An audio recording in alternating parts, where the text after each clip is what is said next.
Seated. Good afternoon, honorable members.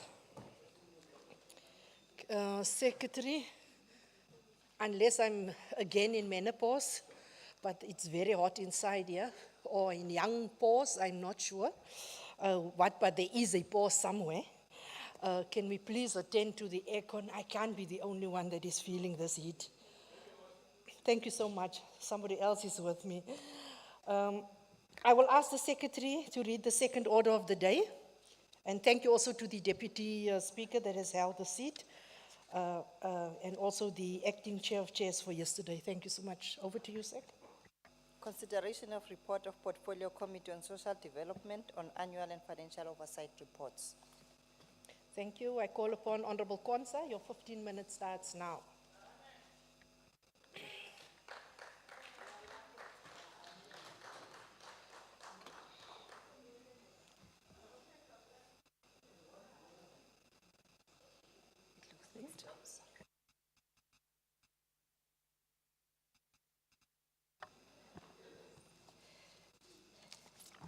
It's a long walk to the podium, Honorable Speaker.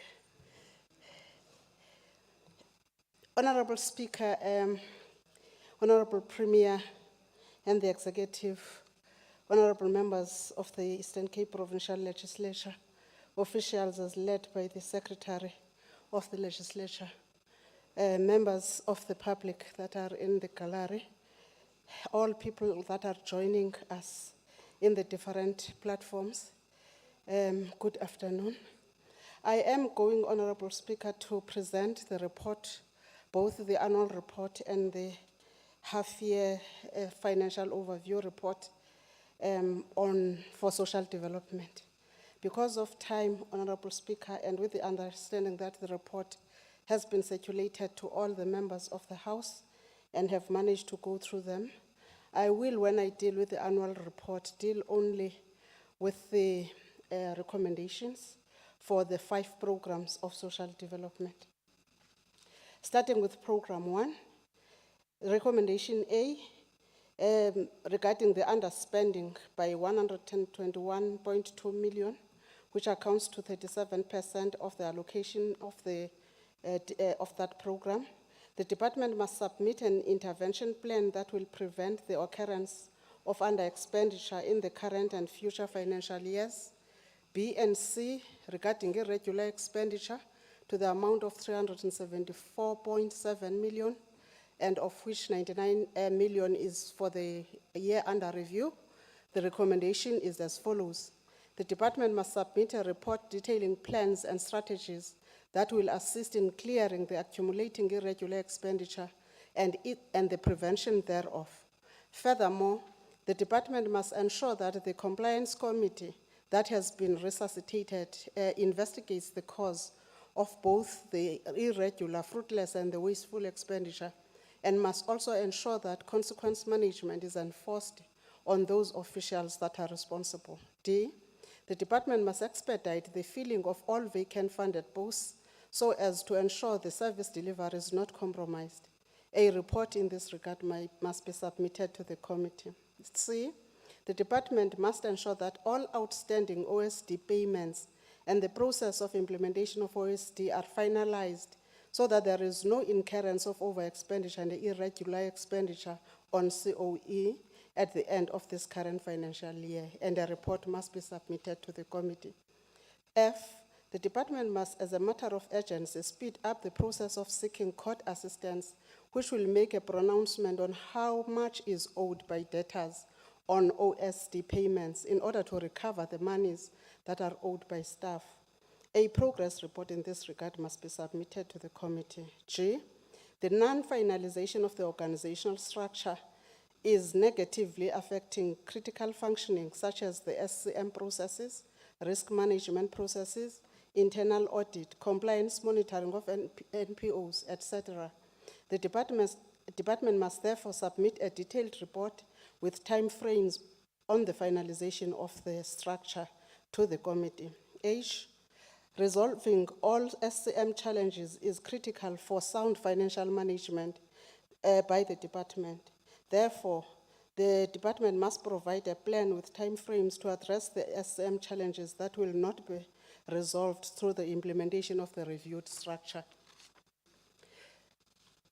The next one, which is I, the department must urgently address the state of these 8 offices and must ensure that the clientele of these offices is not deprived of services befitting them, and that they are not inconvenienced by utilizing welfare services elsewhere and by paying more in order for them to access such services. J, the department must submit an action plan with timeframes that will address the challenges of the 25 offices that are not accessible to people with disabilities. K, the department must submit a detailed action plan to be implemented that will ensure that all NPO units in the districts are properly staffed and are adequately funded. L, the department must submit a report explaining how it will ensure that the equity targets for people with disabilities are achieved, especially when considering that it has been vested with a mandate of looking after the vulnerable groups. Program 2, the recommendations thereof are as follows. A, the department must ensure that the development and approval of specifications for SRD and sanitary dignity project are done before or early in the financial year, and that the procurement processes are initiated and concluded on time.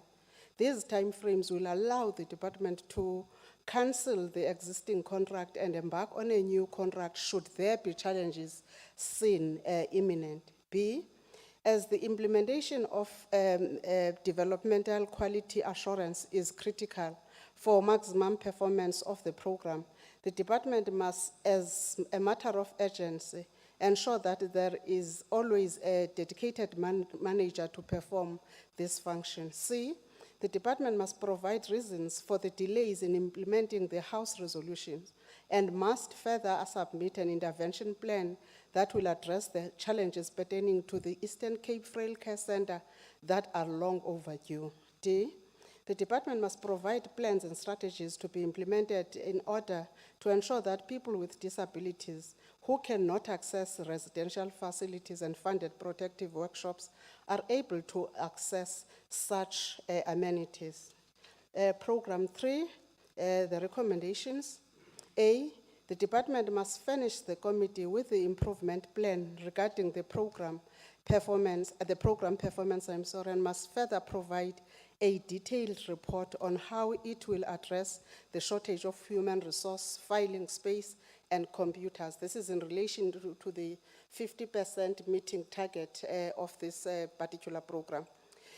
The department must be urgently address the challenge of performance information as accuracy, reliability, validity, and usefulness of reported performance information, which has been a finding that dates back to 2017 financial year. We must say, Honorable Speaker and Honorable Members, that this is also a finding of SCOPA in relation as to the quality of information for this department. C, the department must submit an intervention plan that will address the unavailability of the data capturers and social work supervisors, which will assist in capturing foster care data as well as quality assurance of captured information. D, the department must submit a report explaining the plan of action to be undertaken in addressing the non-submission of invoices by service providers and the capacity issues within the infrastructure and facilities unit.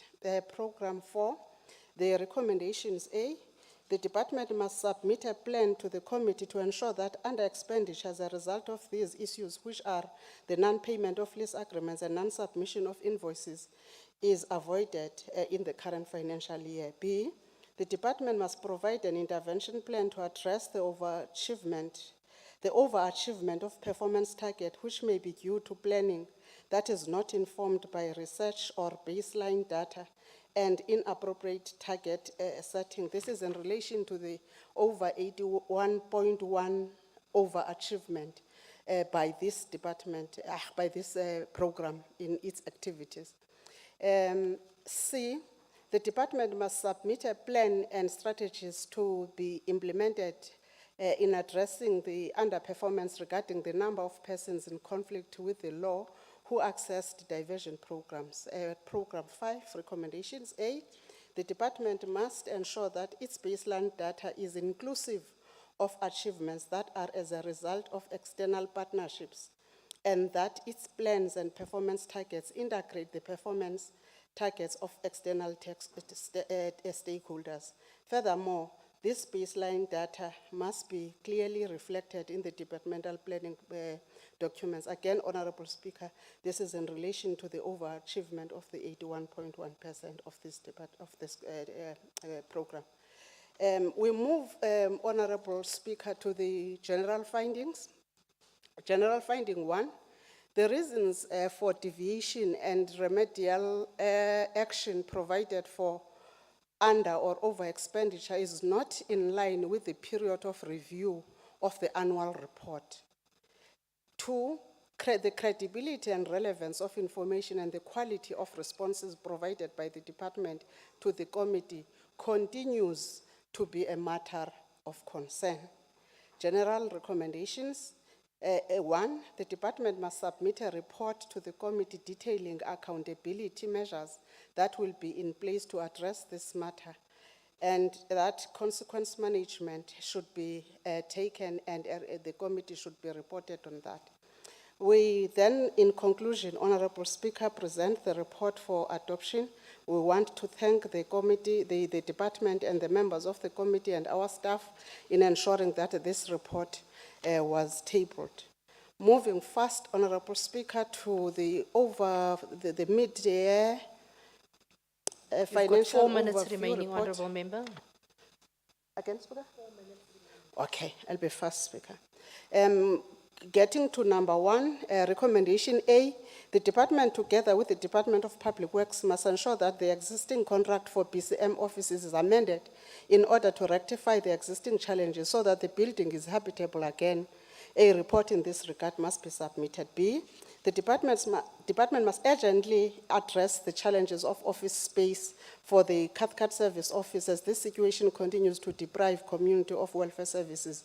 D, the department must submit a detailed report relating to the number of filled and vacant posts on March 2021 as against the filled vacant posts on the 31st of September 2022, and further submit responses to the committee questions that were posed to. This is in relation to information that was not collating between those two periods. Program 2, recommendation B, this matter has been raised in the House for several times. The department, that is the Frail Care Center issue, the department must engage Provincial Treasury, Office of the Premier, and the Department of Health to find solutions to the challenges pertaining to the Eastern Cape Frail Care Center and management of frail care services in the province in order to bring closure to this matter. Program 3, recommendation C, the severe shortage of social work supervisors continues to pose challenges with regard to effective management of the foster care facilities. And therefore, the recommendation for that is that the department must ensure, or since this has been a House resolution for the past 5 years, the department must undertake drastic measures to ensure that social work supervisors are employed in this financial year. Now going to program 4, recommendation D or C, the department must provide an intervention plan that will address underperformance regarding access to shelter services by victims of gender-based violence and femicide and other issues of crime. The last program, program 5, last recommendation, since the department is in the process of finalizing the policy on shelters for homeless people that will guide their funding and management, it must therefore consider funding these shelters in 2023-24 and further financial years. A plan of action must be submitted to the committee in this regard. The first recommendation, the department must strengthen its SCM processes and further submit a detailed plan explaining how it will address the existing procurement challenges. Under general findings, recommendations, You've the got 1 department minute must remaining, provide. Honourable Council. 1 minute? Okay. The department must provide the committee with mitigating strategies that will be put in place to address the persistent challenges regarding procurement processes. 2, the department must ensure that all its documents are quality assured so that the oversight function is enhanced. A report must in this regard be submitted to the committee.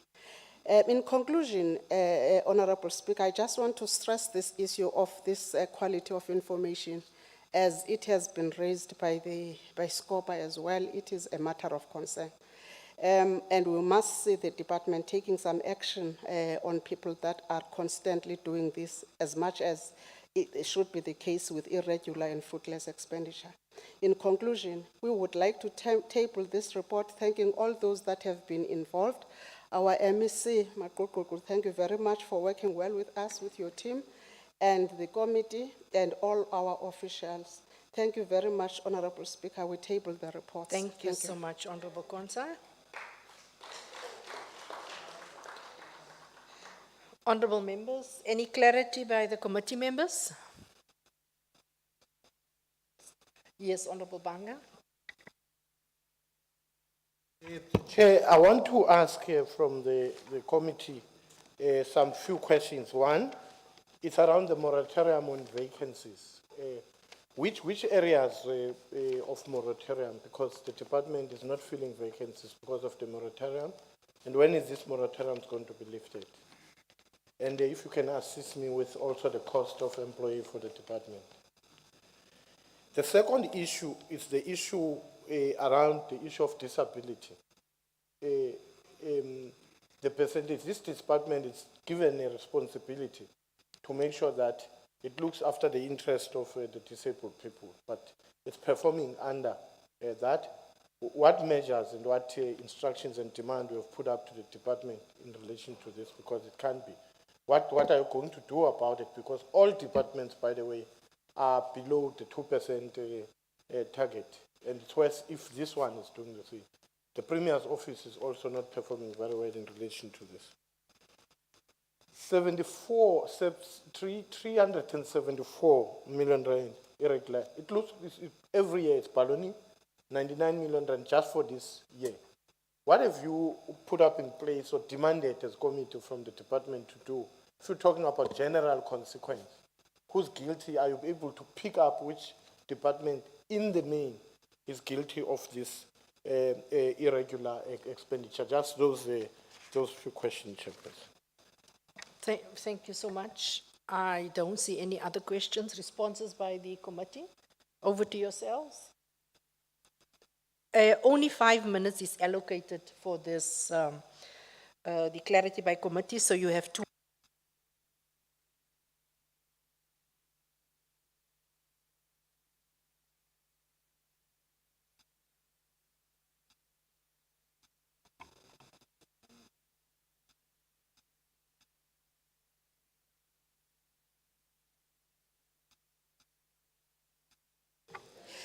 To rush for the 5 minutes, Honorable Speaker, I know my members are ready.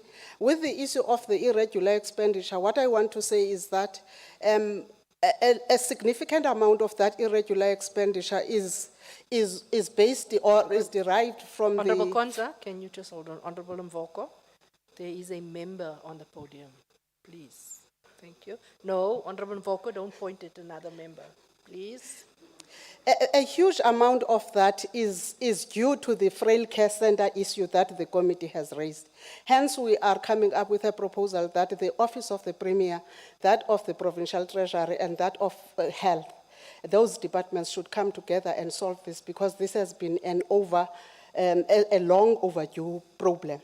And the issue of the over expenditure or irregular expenditure can't be solved until that is solved, because it's more on the irregular expenditure.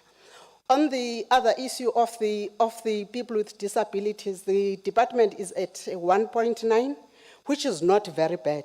But because the committee is the custodian of the people with the disabilities and the vulnerable groups, therefore it seems to be a remarkable number. But it is not that bad, it's 1.9, where the baseline is 2% as the equity targets. I didn't get other questions. No, those are the only questions. Thank you so much. Thank you Honorable. very much. Thank you so much. Any clarities for the MEC? I see only Honorable Stevenson's hand and Honorable Banga. Honorable Stevenson? Can I just just remind members for the posing of the questions as well as the responses, there's a 5-minute allocation. So let me just take that into consideration. Over to you, Honorable Stevenson.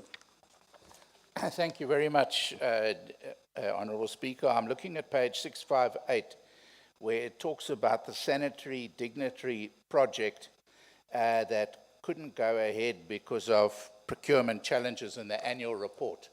Then if you turn to page 658 in the financial oversight report, it says the department has not implemented the sanitary dignitary project due to delays in the finalization of the tender process. So my question for clarity is, this was a problem in the annual report, and now it's still a problem in the financial oversight report. Has there been any consequent management to make this project get off the ground? Thank you. Thank you so much, Honorable Banga. Yes. Mine, it's the MEC. I know you are new in this department. Unfortunately, you have to carry the rest. This is a shame. 37.2 million rand for social relief has not been spent. Whilst the people of Takastad, they rely only on ginger for them to survive. Now, what is your plan to make sure that this MEC does not happen? Our people are poor, they need this money, but your department returns it, and they claim that it's because of capacity of service providers. What are consequences that you are going to put up in place that these service providers do not make our people suffer an official? And who is going to be made responsible for this issue? That's one issue. The second one, I did not hear it very clear from the committee, the areas of vacancies that you have. How are you going to deal with this, and which areas do you think that are critical? I know that there are many social workers that went to universities funded by your department are without work. Or if you're shorting with social workers, are you intending to finance them and then employ them? Thank you very much. Thank you so much, Honorable Member. Honorable MEC.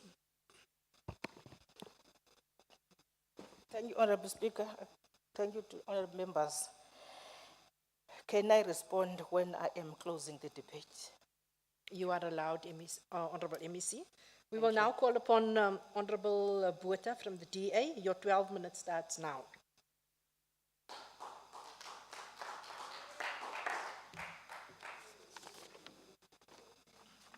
I just want to fix this podium because there's something wrong with the podium.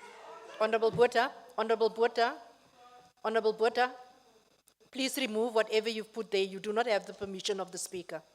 Anything that you bring into the, no. If you put a placard or anything up, a notice, please remove it. I don't know what is there, please. I don't know what is there, please. I don't know. Please, can you please? You could just have asked the permission of the speaker. You are an old dog at this. Please, not now. Please, Honorable Banga, no. Please.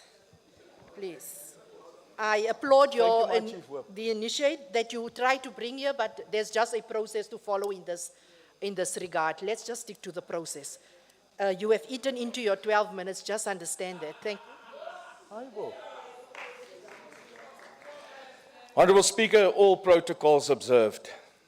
It is every public representative's responsibility to ensure that the people's rights are realised and that taxpayers' money are spent appropriately and responsibly for where it is. Now, when we speak about rights, the Bill of Rights is a victory over South Africans' unjust past, and therefore we must use it to foster social cohesion.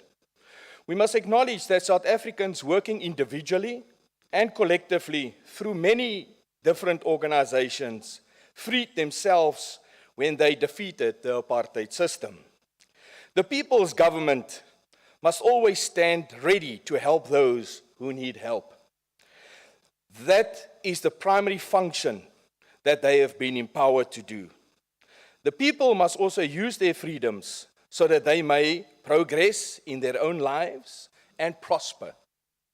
Looking at the report tabled today by the chairperson of Social Development Portfolio Committee, it is noticeable that the department has spent its budget well by 96.3% of its final appropriation, with underspending of 3.7%. That means 120 million rand that was underspent in the review year. Most of the under expenditure is attributed to social welfare program, 44 million, and that of children's and family, which is skyrocketing at over 70 million. The above two programs is critical to service delivery for the poor and the vulnerable communities that only rely on social services in our province. With the 121 million that was spent by DSD, the department could have provided an additional 67,000 food parcels or to help and assist impoverished people. The department could have supported more shelters and services for victims of GBV and femicide in the province. The shelters received currently is less than 7.1 million rand of the budget. But looking at the department's accumulated 374, which my caucus leader, Honorable Banga, has pointed out of irregular expenditure, one noticed that 99 million of this irregular expenditure has been incurred under this year under review. This means that processes leading to procurement of goods and services did not comply with the applicable legislation. This needs to be investigated by management to determine whether it was an unintended error, simple negligence, or the irregular expenditure was done intentionally, willfully. It is also clear that there is still cases of fraud and corruption within the Department of Social Development. Over 1.3 million rand was incurred in fruitless and wasteful expenditure. Now, what is fruitless and wasteful expenditure? It is expenditure that was made in vain and could have been avoided if reasonable care have been taken.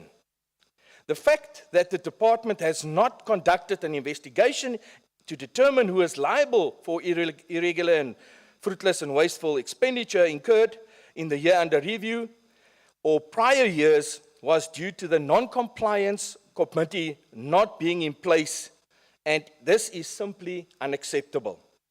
We cannot gamble, play fast, and lose with tax money that has been entrusted to us that is meant for the most vulnerable in our societies. A reminder to all of the officials and our political leaders that in terms of Section 38 and Section 59 of the PFMA, the accounting officer or accounting authority must take effective and appropriate disciplinary steps against any employee in the service of their respective institution who makes or permits fruitless and wasteful expenditure. Honorable Speaker, when looking at the department's human resources, I can clearly see that there's a crisis in supply chain management, risk management, internal audit, and the monitoring of thousands of NPOs' legislative compliance.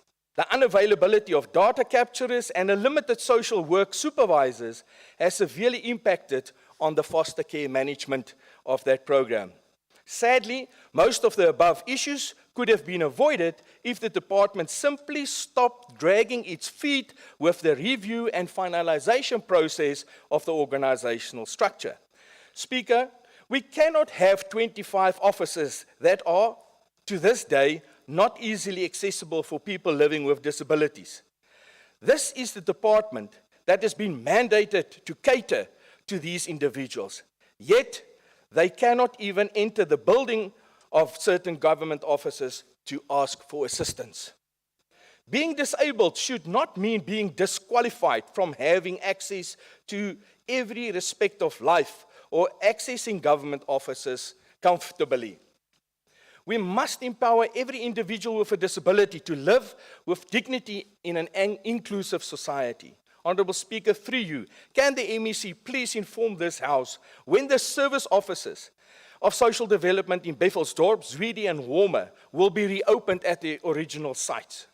Another grave concern that has been raised on numerous occasions in this House in the form of motions and speeches and within the committee meetings is the growing number of older persons year on year. Our province is not coping with the number of older residents who are in need of residential care or frail care in their older years.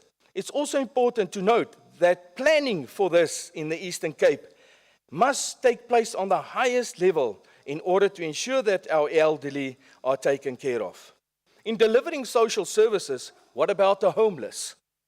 In a response to a written question from the Premier, he You have 4 confirmed minutes that no remaining, provincial or Honourable Member. national policy stipulated how government must assist the homeless living on the streets.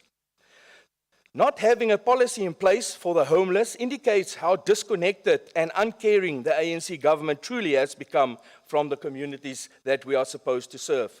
The DA is of the view that the Department of Social Development must take responsibility and provide a policy framework, and a dedicated budget must be set aside to develop such a policy. The Premier must also note that homelessness is cross-cutting across all the different departments, and each department has a responsibility to allocate adequate budget. Talking about mandates, it's becoming more and more clear, and by-election after by-election, like in Tarkastad, that the ANC's electoral mandate is shrinking, whilst the DA's mandate is growing, by-election after by-election. The department's report tabled today is a diagnosis of just how far the ANC has fallen. The ANC has lost sight of its mandate to serve the people.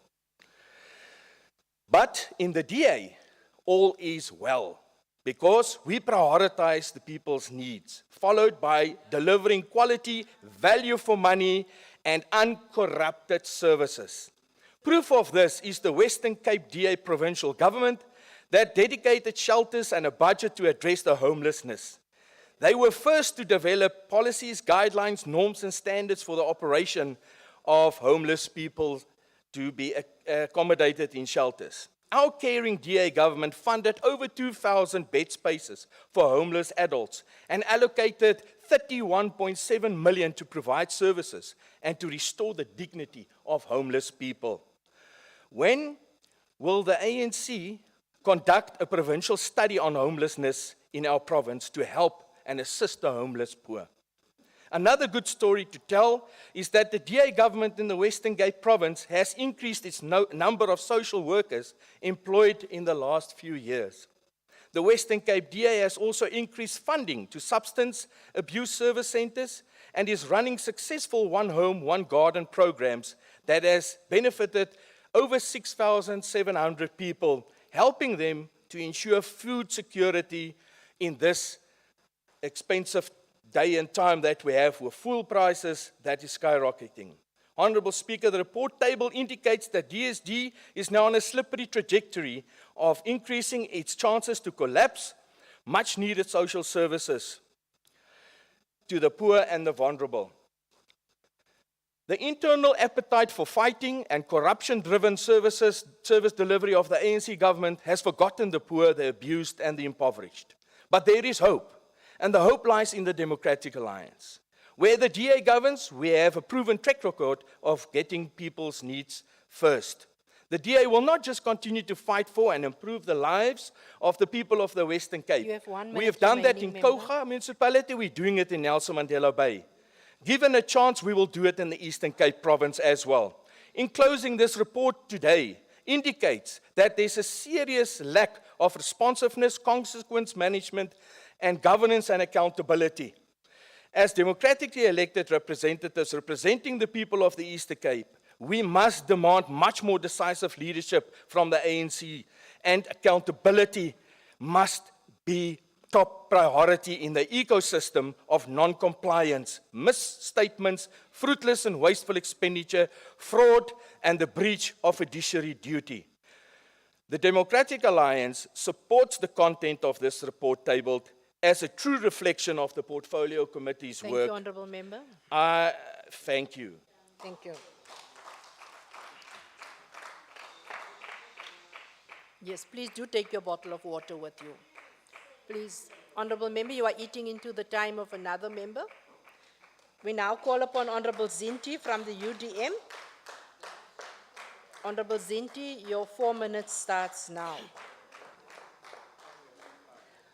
Honorable Speaker, afternoon, long eyes, no time.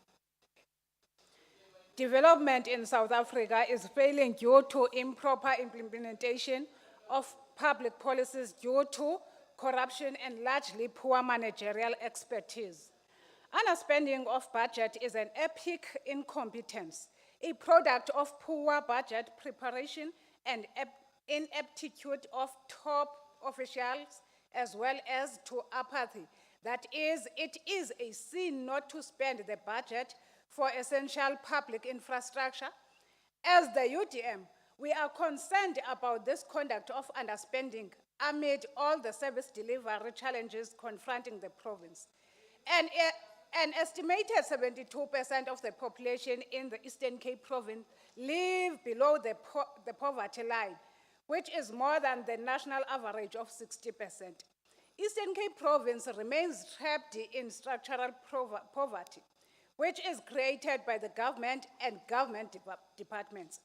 The Eastern Cape departments are always red flagged by the Auditor General on its report on irregular expenditure. It is a culture that has been created by the ruling party, and people are not held accountable, and the public funds don't get recovered from the loss occurred. Section 1 of the PFMA defines fruitless and wasteful expenditure as expenditure which was made in vain and would have been avoided had reasonable care been exercised. That means that it is done on purpose and with no care for the people of the province.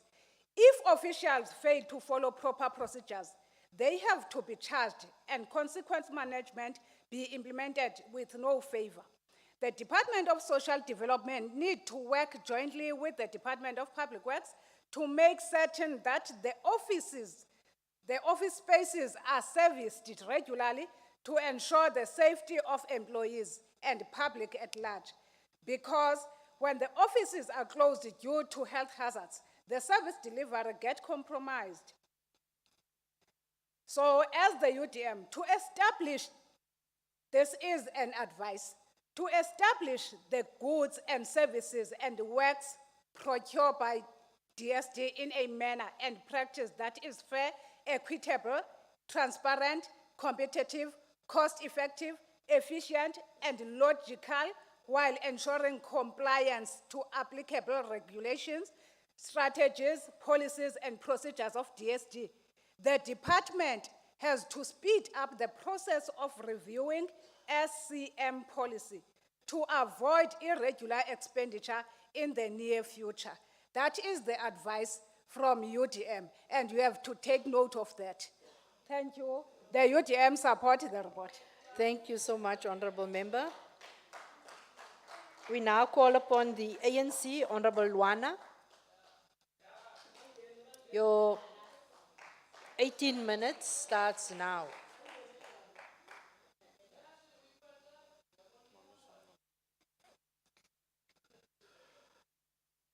Afternoon, honorable members.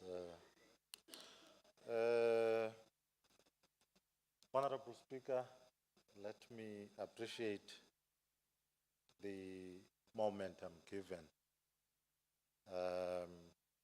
to speak in this house. My greetings to our guests as well,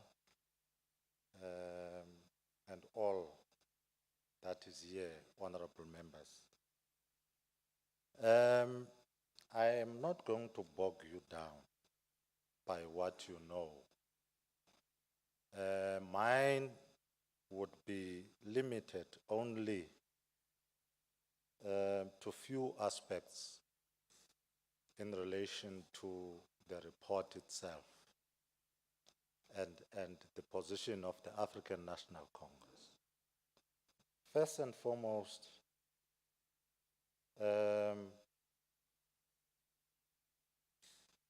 this department has one of the important responsibilities in the lives of our people. And key to it is social cohesion. The second one, which I treat it as undermining that very core responsibility, is poverty. And poverty, I think one honorable member said earlier on that, but I'm putting it in my own words to say, if poverty is not a natural phenomenon, it is something that is caused. And in it, where you would have a society that is structured in terms of who is at the top with what, as against those that are at the bottom with what. And it is historic in our own experience. And it's a legacy that sits in the neck of the provincial government.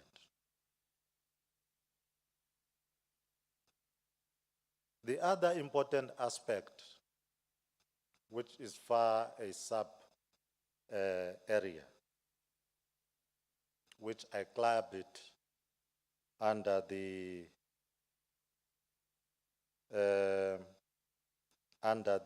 disaster mitigation. But I don't want to create that build up towards it. Is that our environment today is so highly vulnerable. And we have seen the recent incidents of floods that have occurred in our shores in the eastern side of the province, where settlements were heavily affected. And people in those areas were once again at the receiving end.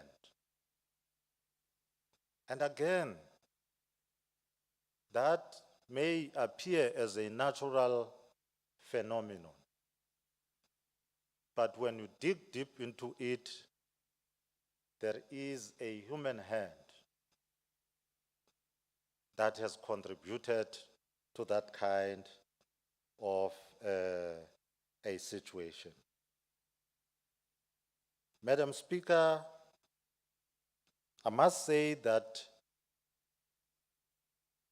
3-4 years down,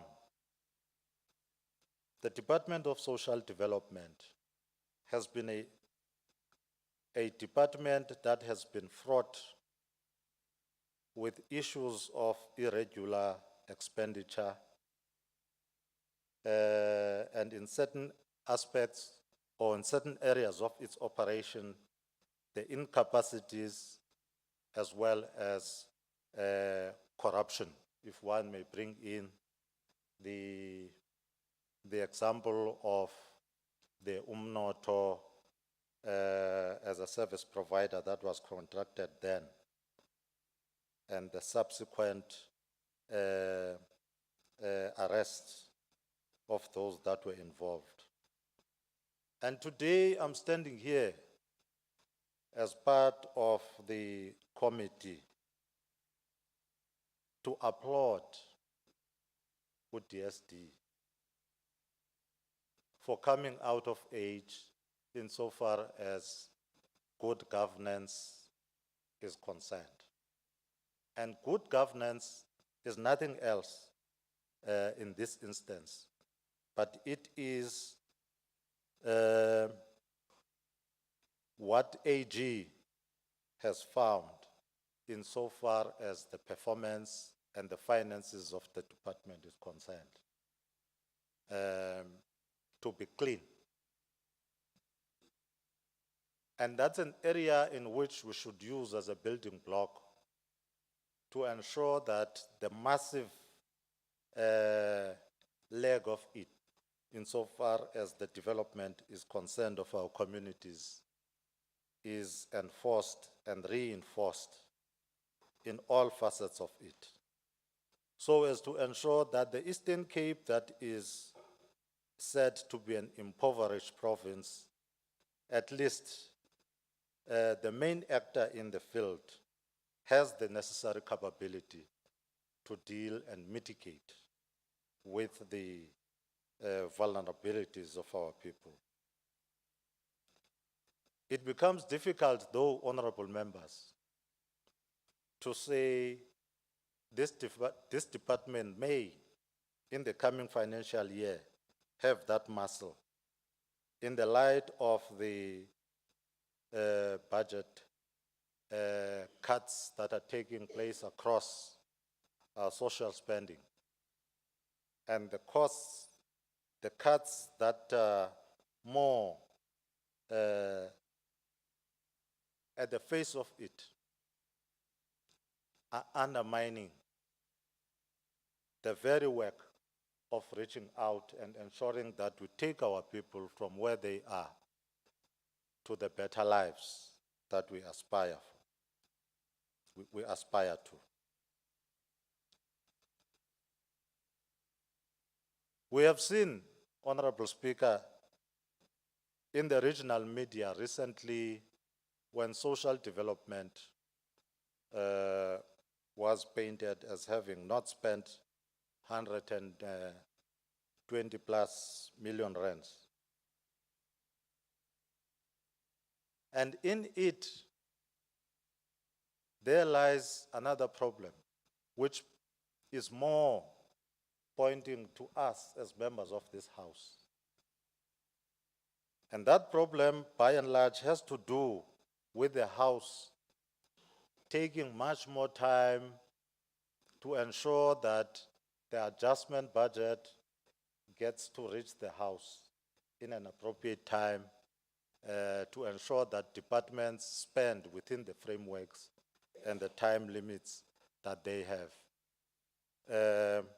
But our experience is telling us a different story. And the other area, as the chair had explained, where we often are found wanting as the Eastern Cape province, is at the frail care, the management of frail care, in particular the frail care facility in the Nelson Mandela area. And the other important one, which is the third one, that expenditure was caused also by issues surrounding supply chain management, and more so the affirmative procurement that was challenged by the right-wing movement referred to as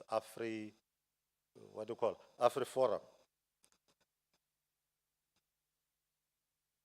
And most of us would agree that AfriForum is standing for such a minority and to ensure that the privilege of the white community that has been there is at all costs preserved. And in this instance, not only the community, but the capital itself is at all costs protected. And by that, it has elements of undermining one of the tenets of a democracy, majority rule, by adopting a stance of being anti-majoritarian. And those form part of the whole insofar as the fight back is concerned. I must hasten, Madam Speaker, without taking much of your time, to say we have noticed and also applaud the social cluster in the province. I must say, honorable MECs, all of you in that cluster, we are seeing, we are noticing your steps. At one stage, I had served at local government. When you are in Imbizo, kwa local government, and I'm a councillor, you are told, Mayor, we have never seen this councillor since ngokuya ubuso babusebhodini. And when you leave and you receive a visit of the Premier, the community tells the Premier that we have not seen this mayor. We haven't seen him since the day he was installed. And you'll get that throughout.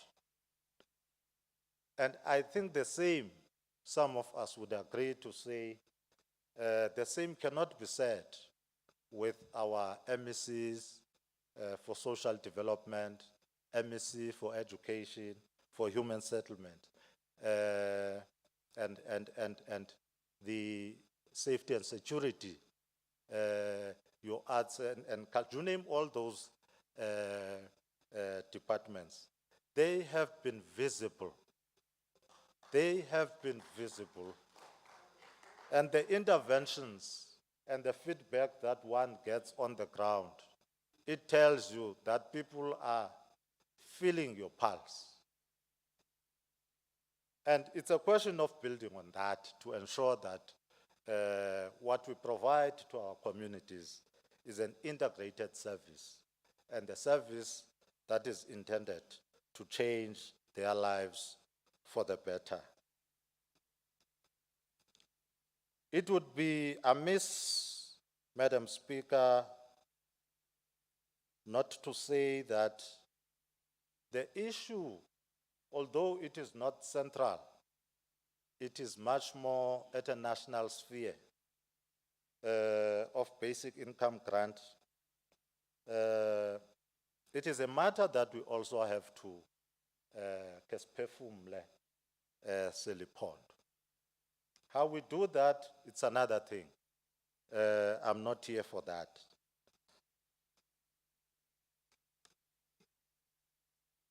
We are concluding the 16 days of activism on no violence against women and children. You have 4 minutes remaining, Honourable Member. Thank you, Madam Speaker. And clearly, the battle, insofar as this campaign is concerned, is far from over. Sisanyele intambo, because daily, left, right, and center, your print, your electronic media, also your association and meeting with people, you'll always get these incidents of violence against women and children. And they are on the rise. And it tells that the society that we are living in is indeed a sick society, and a society that needs all of us.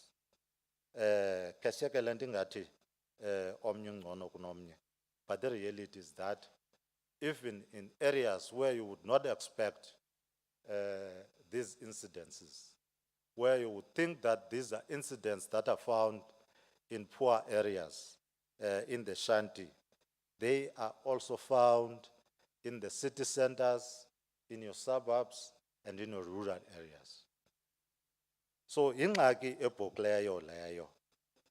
Xa ndizawuhla, Madam Speaker, it would also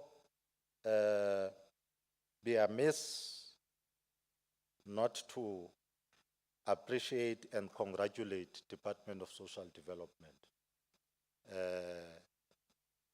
just specifically on attaining a clean audit.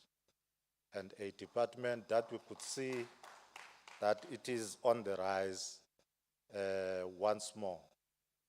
Thank you, MEC, thank you, committee members, thank you, colleagues, thank you, comrades, thank you all. Thank you to members of the opposition. Once more, thank you, Madam Speaker. Thank you, Honorable Wana. That was indeed a thank you. We now call upon Honorable Fanta, MEC, for Social Development. Your 10 minutes starts now, Honorable MEC. 10 minutes. Thank you, Honorable Speaker, Deputy Speaker, Honorable Premier in his absence. Can you give me a chance, Honorable members of the Executive Council, Honorable members of the Provincial Legislature, inkosi zezwakulwethu, abefundisi bethu abasixhasa ngemithandazo, HODs and senior management, abantu bonke bempuma Kapa, abanye ke bakhona kumakhasi onxibelelwano, ndithi ngale mva kwemini bhotane.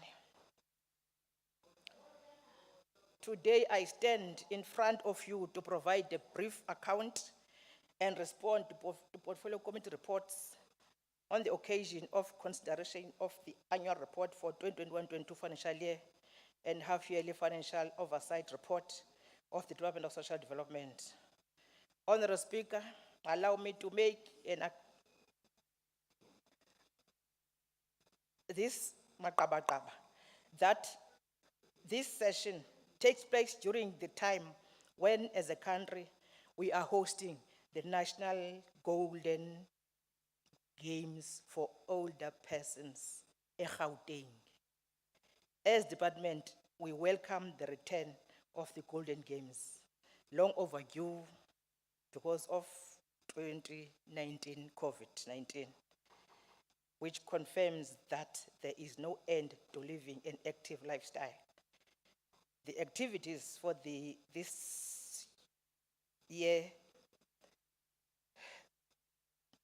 is to ensure that we derive that maximum value and benefit from older persons as we take care of older people's health and well-being. And we must make that our responsibility.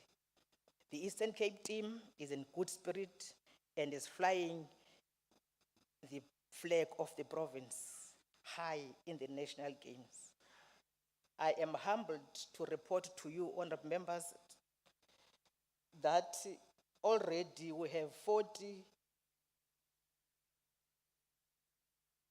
medals. We have from Oma Otata from 70 years and above, now position 2 Sabafumene, Utatu Justin Boy, Tatu Mali Pezulu, Umzwandi Lekolo, Usidni Meya, go position 2 betas Bafumene. Mama Badala from 70 upwards, Sufumene kwi relay, position 2, Umamu Jacob, Bartman, Jane Sneyman, and Angelina Smith. If Kotata 100 meters from 60 to 69 years, Sufumene pa position 3, Utatu Robert. We brisk walk 60 to 69 years, Mamu Desri, Fumene position 1. Kwakhona kwi brisk walk umama ona 70 to 79 years urita ufumene position 2. Kwi 200 meters 60 to 69 umandla Lukhalweni ufumene position 2. Ithi lonto siyaqhuba si Eastern Cape sesifumene ngoku i40 medals and 1 big trophy. Bendipha mna ubuqu ke izolo ndibuye ngoba ndizowunika le report kuyaqhutywa phaya. Unfortunately ke abantu bakhala ngeKapa, Western Cape is only province that is not represented. It was supposed to host this year, but in the last moment the proud province turn down They even turned down nabantu abadala to join others. The Forum of Western Cape is crying tears.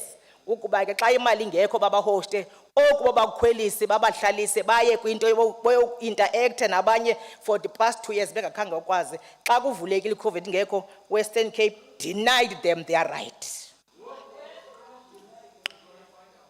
In the 16 days of activism campaign is in progress to intensify our efforts and war on crime and abuse against women, children, and persons with disabilities. Social behavioral change programs are being prioritized by the department that are aimed at meaningful reconstruction, reformation for men to be converted to agents of hope and change in our society. Unfortunately, as we have started also the initiation season, already 5 of our young boys have perished. And it is worrisome to us as women. We are told about 5 that have perished. Asibaz abanqonyule ubudoda babo, fully okanye half. And those are posing danger to us as women. Because umuntu uzaze indoda, kodwa uzawuphuma ebhumeni engeyondoda, engengomfazi. Uzawupropose intombazana, akanayo into udeliverisha eromini. So we're appealing to parents, because the cause of death of these boys, it is because they went there, they are underage.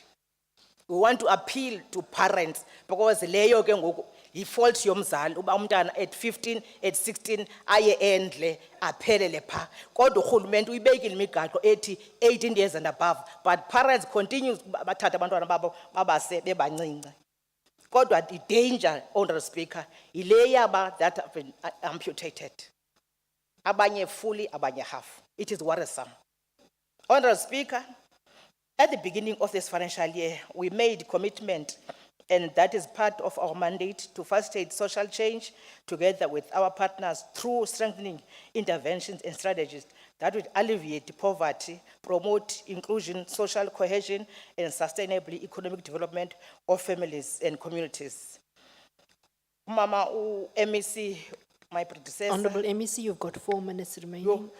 Umama City has laid the foundation and had already begun the task of contributing immensely towards the advancement of these commitments. Priorities, therefore, as set in the MTMF, department priorities of these MTSF policy speech commitments, to which we have signed a performance agreement with the Premier, reiterated the focus of 6th administration in accelerating implementation, working together. Honorable Speaker, let me respond to the question that has been posed. 1, a moratorium has been lifted already. If you have noticed, this week papers, vacant posts are being advertised. And we're dealing with issue of disability. I've instructed HOD to ring-fence some posts for people with disabilities, because we are not going to take into yoba social development under 2%. I've instructed HOD to make sure that we are ring-fence. Zenincede ke ningasisi ku-outer xa sithe saba unfair kwabanye abantu, because kuyanyanzeleka xa ufuna addressa into disability uba ube unfair kwabanye abantu, ningasisi ku-outer ke. The issue of SRD, I've interaction yam no HOD, I've instructed HOD to commit when I was asking him, what are you promising? She promised me this year asizoba nayo under expenditure, and I said he must commit that in writing. And my chairperson and the committee, that is what she has committed. Yokuba kulo nyaka ayizobakho under expenditure, and the consequent management must kick in whoever who has done that, because our people are dying. I am worried about Nelson Mandela. 1 minute remaining, Honorable I was MEC. in Nelson Mandela to issue birth certificates and IDs to kids. For me, it cut my heart because urhulumente unemali ayibekileyo for uba abantu bafumane izibonelelo. Kodwa eNelson Mandela both eBhayi napha eKariyerha, abantwana about 40 they didn't have IDs. It means that they were not accessing the grants kahulumende. But fortunately, last week and this week, we are in that space. We have given them the certificates, birth certificate. We have given them Home Affairs and everybody. There's an in-house program, payoba, sibanike certificates, sibanike IDs. It means that DA, Nelson Mandela, necinga bafuma nephethe. Abantu bethu are suffering. With the agencies zethu esisebenza nazo, siwenzile umsebenzi pha yokuba the malnutrition. I was shocked ukuthi kanti eBhayi kukho abantwana malnourished. As a result, with our agents, which is NDA and SASSA, sibanika for the 10 months, sibanika i-breakfast pack abantwana base-Nelson Mandela, malnourished. Futhi emveni koko 10 months, we are going to assess ukuthi inde ithini imeko. Uba imeko isenjalo, iqhubekeke as a breakfast pack. So we want to Order, appeal Speaker. nina Order, nicima Speaker. niphethe pha aniphethanga abantu bethu balambile pha. Order, Speaker. Enkosi. Order, Speaker. Your time is up, Honorable Member. Your time is up, Honorable Member. Honorable members, I put the report. Any objection? Thank you so much. I will ask the secretary to read the third Speaker, order of the order. day. Order, Speaker. Speaker, I've been calling out. What is the order? I've been calling an order, but you couldn't hear me. Oh, on what rule are you rising? Did the rule on a point of order, Speaker? No, on what rule are you rising? 19.8. Tlalapanzi. Thank you so much. My apologies, I really did not hear anybody calling for order. Secretary, over to you.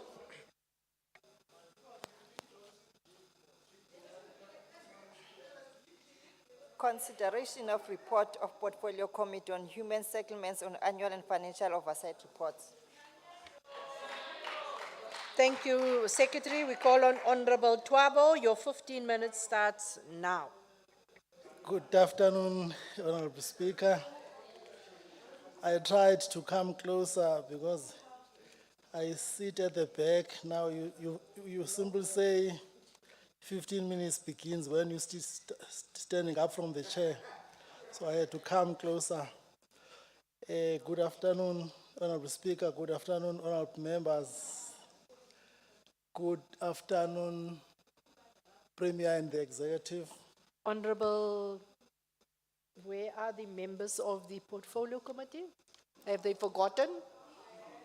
No, they are not Deputy Chief Whip. Only 2 members of the Portfolio Committee. They are not Deputy Chief Whip. At least opposition. You are being thrown in the water there, Honorable Twabo. At least the members are coming. There's Deputy Chief Whip also rising. You may proceed, Honorable Member. Thank you, Honorable Speaker.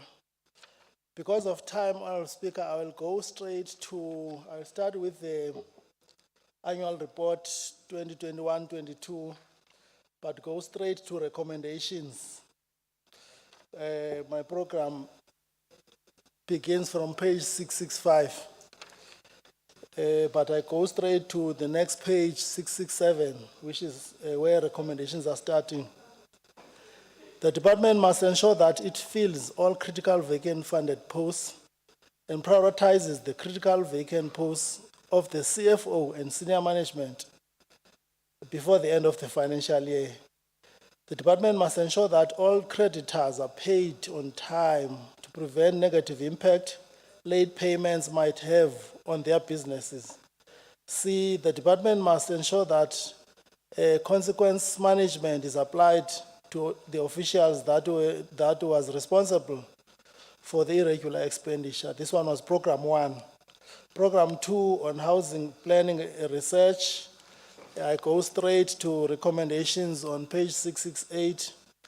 The department must provide the committee with information within 30 days about its plans with regard to the municipalities, on the support given to municipalities. The department must consider implementing the findings of the research papers when necessary. The department must provide the committee with regular updates with regard to construction of Port St. John's Development Center. D, the department must ensure that all its efforts are directed at the development of integrated sustainable human settlements. The committee has been complaining that it remains as if it's Department of Housing. The integration is not actually reflected. Program 3,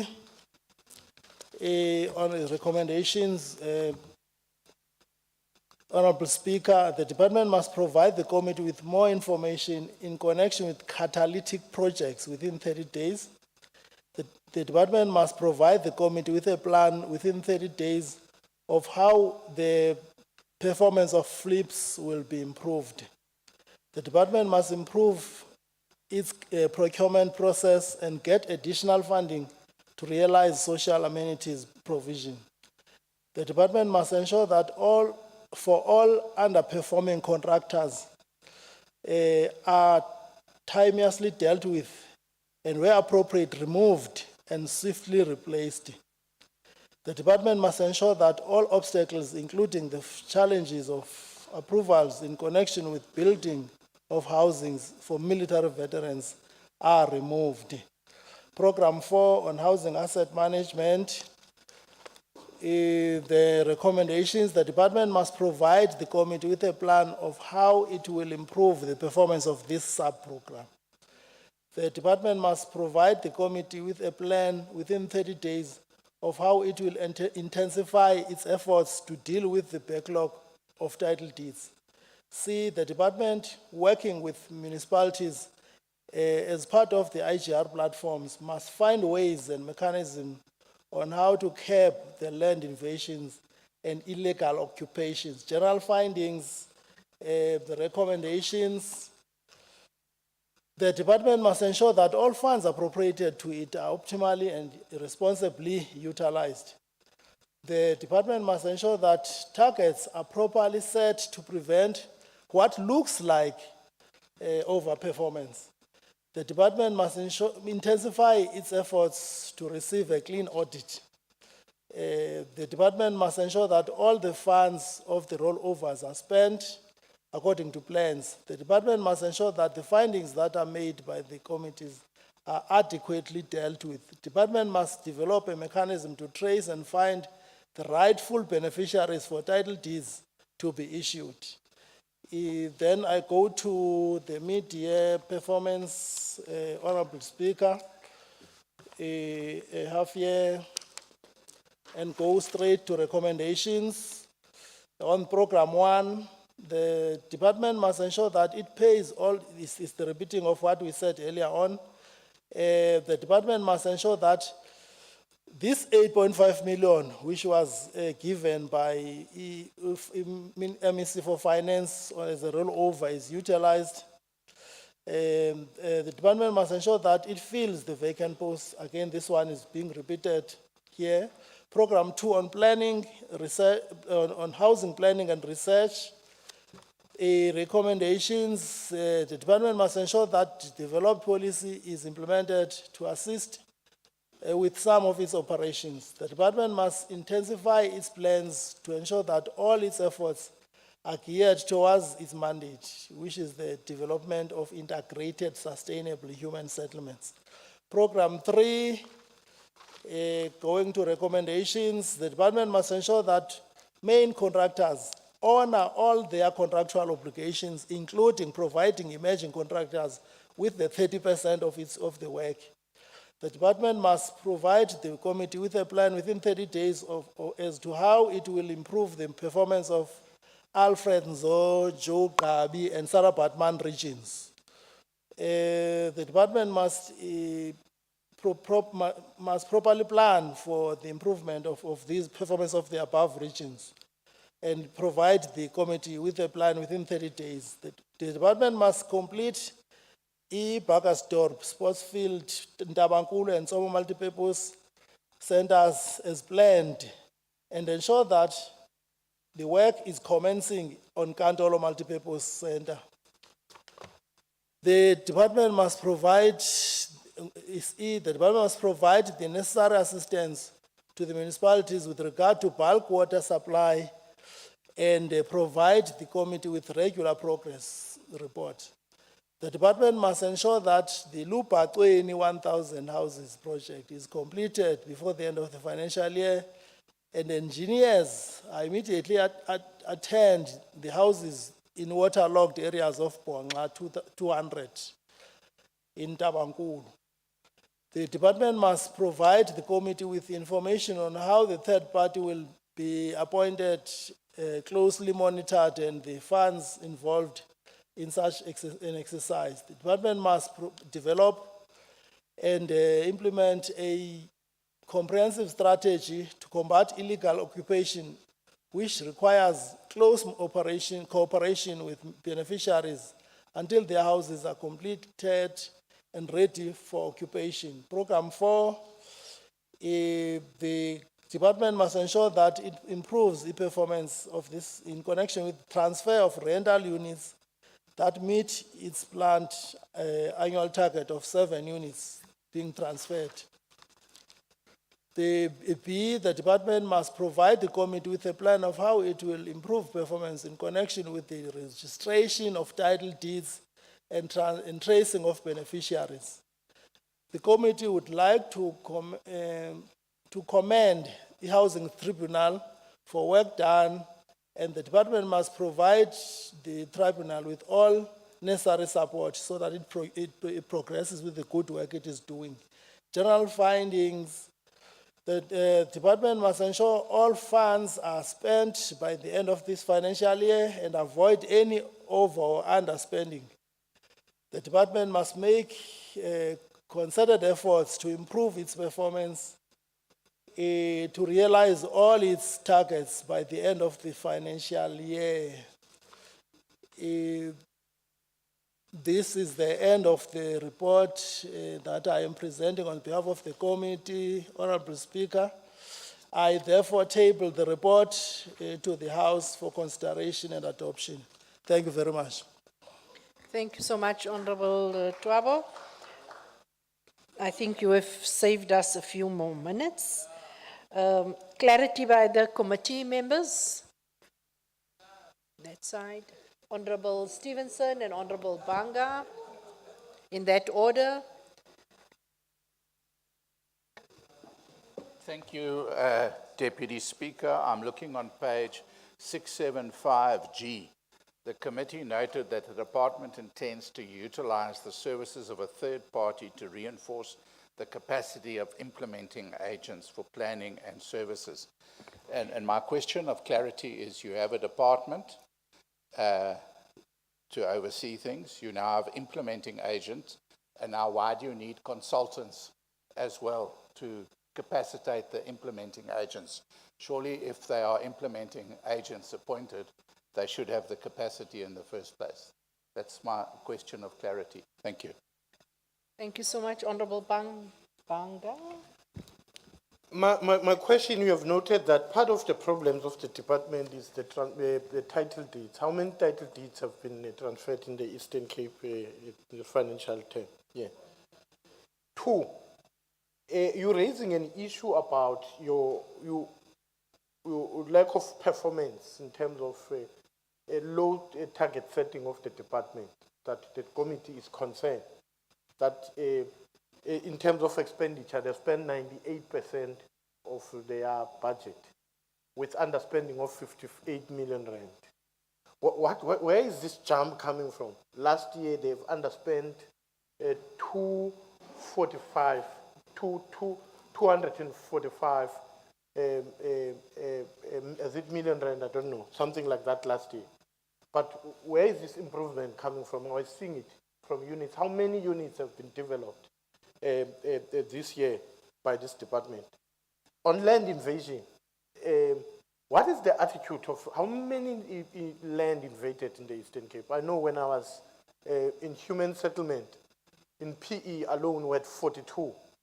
and some in Gqeberha 42, now they're 102, because of somebody else who encouraged invasion. And what is your attitude? Should the court orders be implemented? And what instruction are you sending in terms of dealing with land invasion? Banga, the members must still respond Yeah, within lastly, the 5 minutes. Lastly, where are these catalytic projects? Are they only in Port Elizabeth?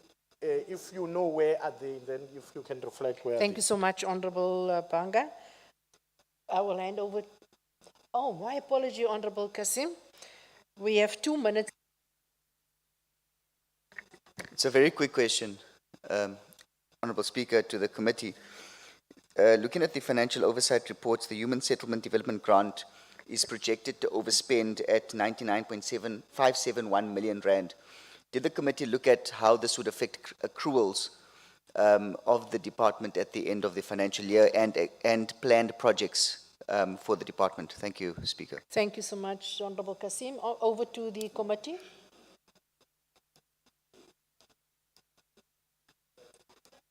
Honorable members, you have to respond to the questions posed.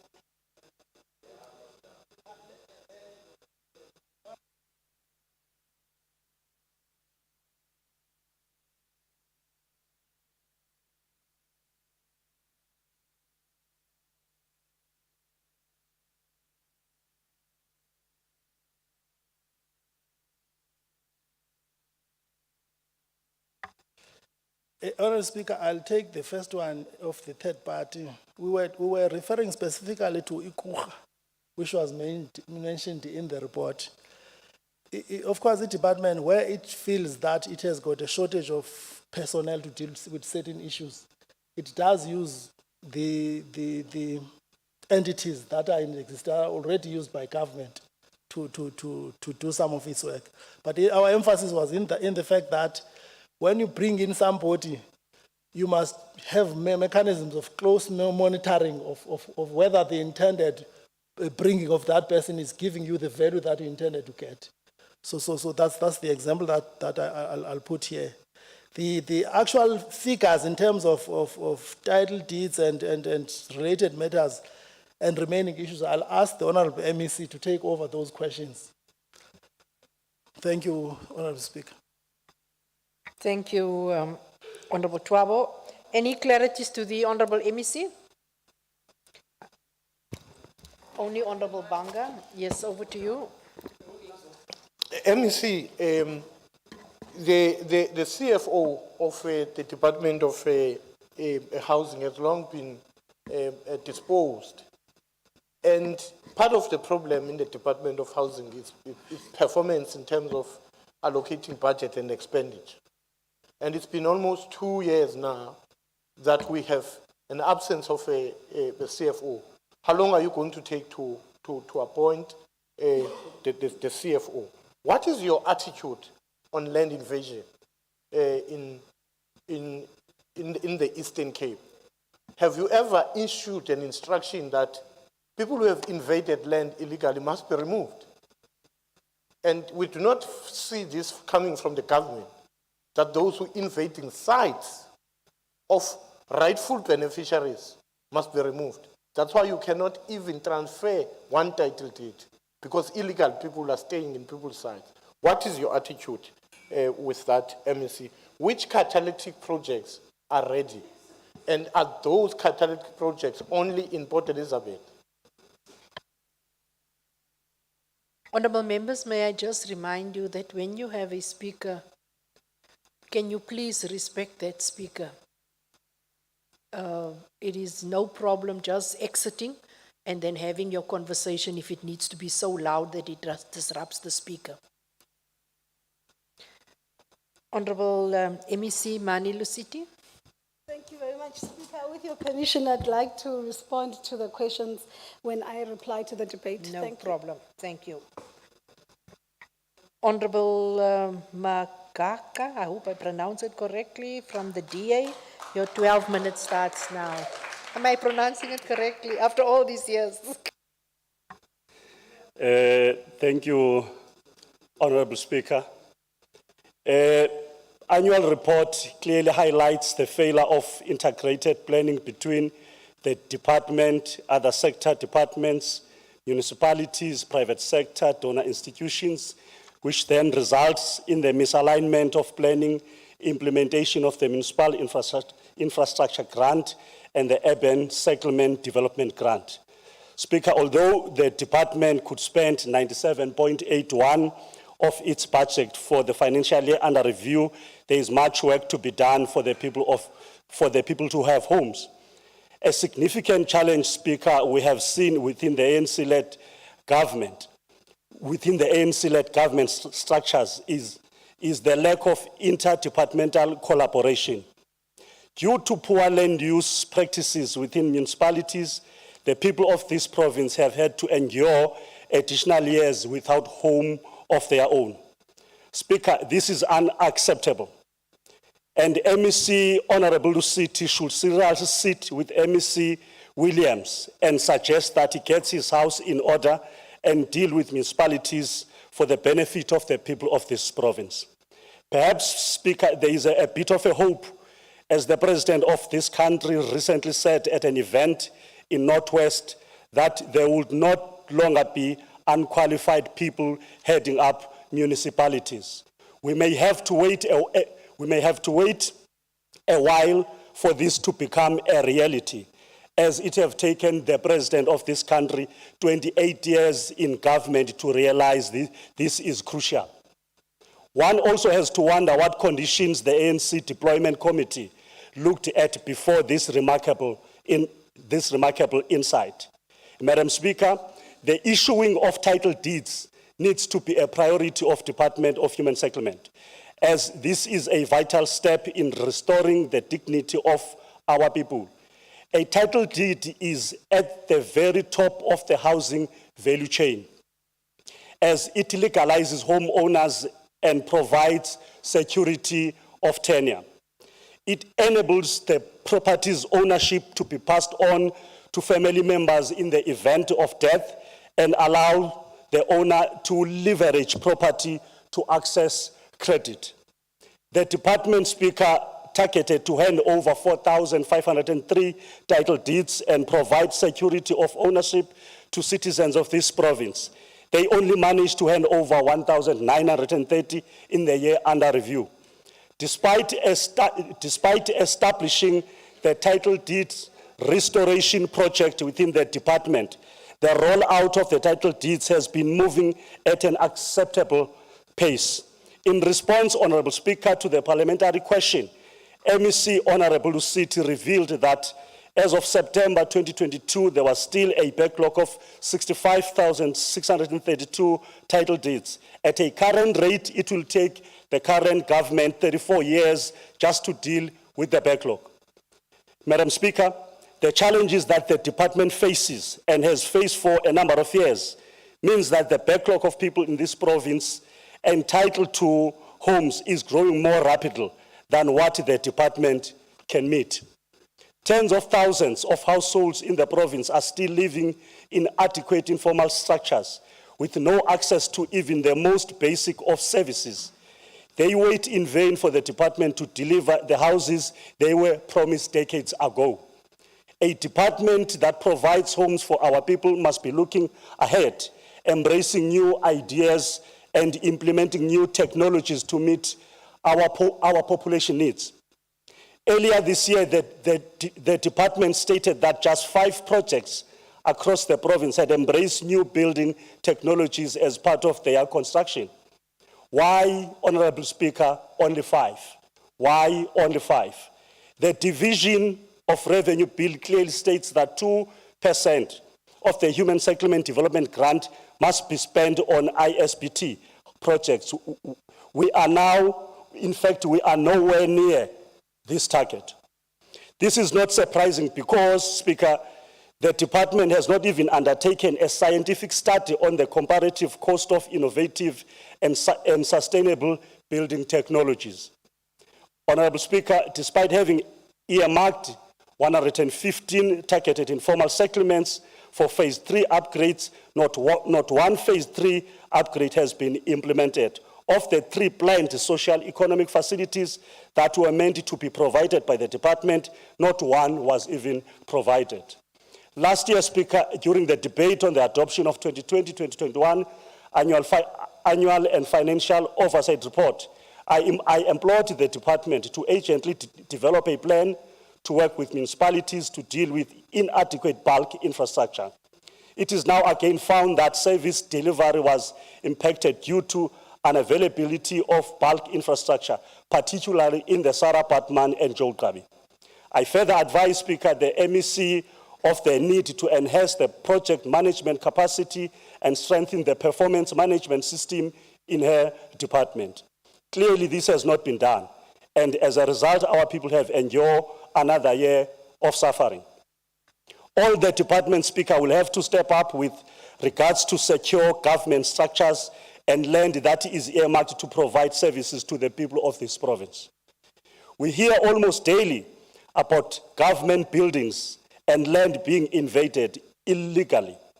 We are all very much aware that government's response to the rapid increased crime rates in South Africa is not effective. So it is up to local departments to protect and implement the law against the illegal invasion of land and government buildings. In this province, Honorable Speaker, these land invasions have drastically affected promise made by the Department of Human Settlement to provide decent houses and homes to the needy people of this province. Madam Speaker, in a province and a country riddled with unemployment and poverty, the department's inability to provide 444 job opportunities through EPWP compliant projects is indeed a disgrace. We don't further need to explain the debilitating effect that missed job opportunities have on those who could have been employed. But due to the failure of the ANC-led government, our people continue to suffer. The department, Speaker, also failed to provide 50 youth with unemployment opportunities created through the Youth Brigade program. Honorable Speaker, in the Western Cape, the DA-led government is drafting an inclusionary housing policy framework which will help municipalities facilitate the inclusion of more affordable housing units in developments in their own municipalities. The Western Cape, Speaker, has also established an asset finance reserve fund to facilitate affordable housing opportunities for those earning between 3.5 and 22,000 a month. Honourable Member, The you have Western 4 Cape minutes remaining. realizes the need for intergovernmental approach, and Department of Transport and Public Works is assisting in creating housing opportunities closer to economic centers. I'm from the Eastern Cape, sorry. Within 7 cities in either planning or design or construction phases. This is the province that is in government. Innovative solutions are needed in this province. We can keep doing the same thing year after year and expect different results. Yes, Speaker, as the Democratic Alliance, we welcome the report of Human Settlement Portfolio Committee. Thank you. Thank you so much, Honourable Member. I now hand over to the ANC, Honourable Matiwane. Your 18 minutes starts now.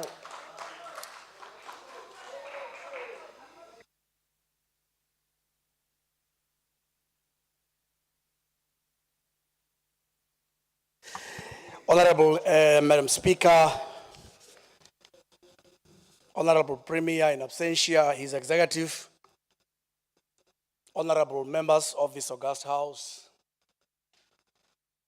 our guests, the senior management of the province here present. Honorable Madam Speaker, let me greet you this afternoon. It's unfortunate that we speak this time. Some have left the gallery to listen to the good story of human settlement in the province. I should say that before I start the input as mandated by the movement, Honorable Banga, you made a cardinal mistake He's my friend. I think I must deal with this first before I start speaking. He says that there's nothing to celebrate of 1% growth. I understood him to be a young learning person. He should have seen the stories about the growth of the GDP. He should have seen that in the second quarter there was a contrast. There was a decrease of 0.7% in terms of our GDP, as compared to the third quarter, Honorable Bang, which just grew by 1.6%. As against, should I say, defying the market expectation of only 0.6% increase. That cannot be a nice to have. It's a trajectory of improvement for our economy to recover from the doldrums of COVID-19. So we can't take it as by the way. Even the market will have surpassed their expectations. Honorable Speaker, Madam Speaker, let me say this. Yes, Honorable Porter, what point are you raising on? I just want to actually know on the point of order. Maybe What is your point of order? What rule? I just wanted to. What is your point of order? I wanted to. What is your point of The order? member If you has got a don't, beautiful shirt on. if Where you can I have buy that? Thank you. please be seated, Honorable Porter.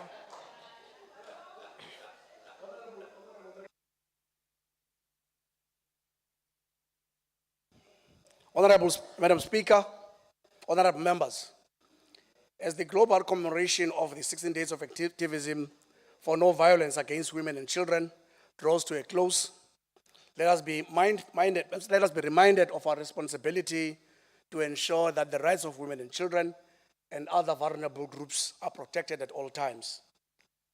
Let us all join forces to mobilize action against what has become a brutal daily reality for our women and children, understanding that the end of all forms of violence against women and children rests in our individual and collective actions to break the cycle, the vicious cycle of violence in our society.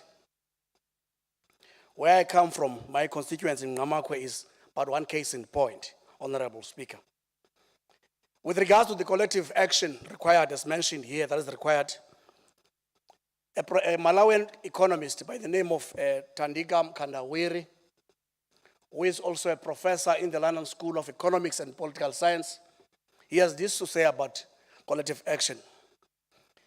In our circumstances, we do need a commonly shared institution to address the main long-term problems that require coordinated collective action.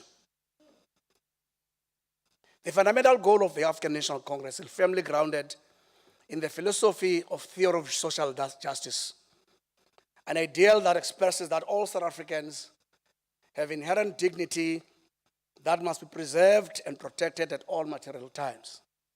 The provision of adequate shelter, of adequate housing, as espoused in Chapter 2 of the Constitution, protects the dignity of thousands of marginalized South Africans in this regard. 28 years after the dawn of democracy, the ANC-led government continues to take responsibility and reasonable legislative and other measures within its available resources to achieve this progressive realization of adequate shelter and the right to access to housing, as enshrined in Section 26 of the same Constitution. We as members of this legislature, Honorable Madam Speaker, we are empowered by the Constitution and to ensure that the progressive realization of the right to housing is achieved by exercising rigorous oversight over the Eastern Cape Department of Human Settlement to ensure that it utilizes available resources at its disposal to create various housing opportunities that are easily accessible to our people and create integrated sustainable human settlement that will transform the apartheid spatial form. As you can see, the setup in the metro, in particular the big one in the province, Nelson Mandela. Summer strand remains the same. Our mamas still wake up in Motherwell and travel long distance to go and work in the kitchen in Summer Strand. surely we can tamper with that special form to bring those that are vulnerable in our communities closer to their work opportunities. Honorable Madam Speaker, we are all aware of the budget and expenditure challenges that were experienced by the department in the previous years, and how they have devastated service delivery in the province to a certain degree. In 2021-22 financial year, the department spent 97.8% of its annual allocation, delivering 92% of the new housing opportunities, 78% of service sites, and 86% dealing with ratification of the defective housing units across the province.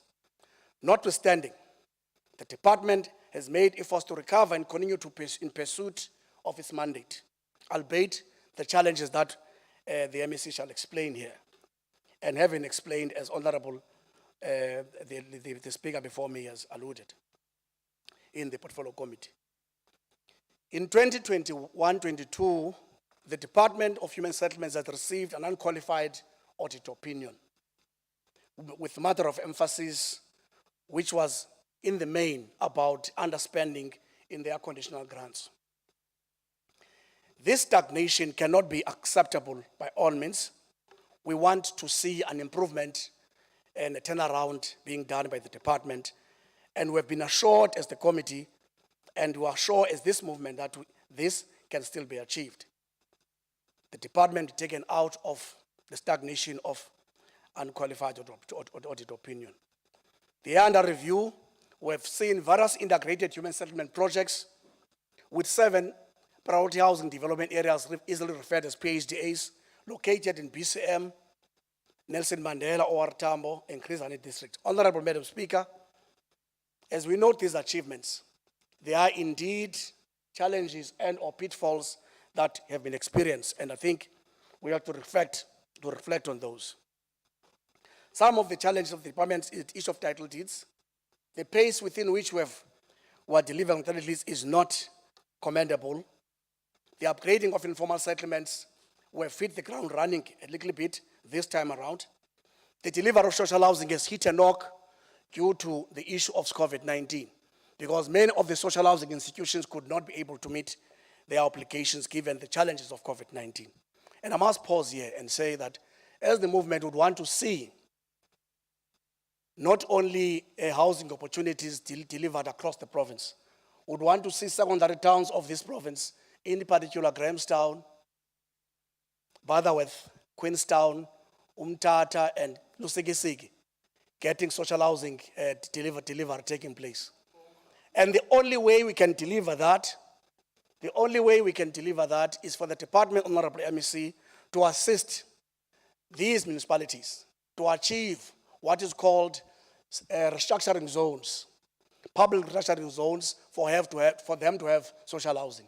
Umtata is early 2014. They received their PRZs, but today we have not seen any of the social housing. And we're calling upon the department to do much more to have this development social housing taking place in our secondary towns of the province, not only in Nelson Mandela. In order to improve the performance of some instruments, such as upgrading informal settlements, the department has appointed, as reported earlier, implementing agents, which we commend. An implementing agent is appointed, honorable members, because the department at some point is honorable to have the chairperson has explained, is appointed in areas where there is a requirement to troubleshoot in a complex and difficult project. And you don't appoint additional resources if you have a third party, in this case being implementing agent. They will source the resources themselves. I think I must also qualify that point. Honorable Chairperson and Honorable Speaker, my apologies. We have also observed some misalignment with regards to projects and procurement plans. It's a matter that we have called upon the department to correct, and we are confident that that will be achieved under the new leadership of the current MEC. In the previous year, we have also been very harsh to the department about the non-payment of invoices within 30 days. And we believe that this matter is to be addressed, whilst particularly very comfortable and happy of their resolve to support SMMEs. We must commend the department for the work that they've done to ensure that in the entirety of housing delivery value chain, there is an appreciation that we should empower and develop small and medium enterprises, in this case the SMMEs, notwithstanding the requirements of the law that at all times must be met in this regard. The importance of local beneficiation in the state project can never be overemphasized. Honorable members, if you ask yourself a question, who benefits in the material value chain, in the material supply value chain? The delivery of housing is meant for the vulnerable groups, and unfortunately it's me and you. But who benefits in the material supply value chain? That industry is still very untransformed. That industry is still very much servicing the interests of the few, is not benefiting our people of the province as it should. The department must look at measures to ensure that that area of industry is transformed, because the department cannot continue to becoming a price taker. Somebody is waiting in a hardware. The Department of Human Settlement is the price taker all the time. It cannot determine, whilst it has the huge amount of capital at its disposal, but it can't determine price. We just take price. We must disbank that iron curtain. We must break it, because there is somebody staying somewhere in the Western Cape, Honorable Banga, sitting at the beachfront. His hardware is delivering. Honorable Lucidi goes there and say, I've given these SMMEs 20 units each costing 2 million. They just go there and buy material. But that industry has to be transformed. Local municipalities must accelerate the provision of bulk infrastructure for human settlement projects that are planned in their own spaces. We call upon municipalities, luckily Honorable Mvoga Chair Kokta, we call upon Honorable MEC, the municipalities to support delivery of human settlement. The MEC has recently established a platform of coordination, an intergovernmental platform to work with municipalities to deliver on her mandate as the department. In the 2022-23 financial year, the department has been appropriated 2.4 billion. As at half year, the department spent 48.4% of its annual budget. This is an improvement as compared to the previous year this time, because this time they would have spent only 43.1%. In essence, against this budget, the department has achieved 26% of its BNG targets, and 32% of service sites and 18% of its ratification in this half-year report. Honorable Madam Speaker, as at the end of the half year, we are yet to see an improvement in the socio-economic amenities.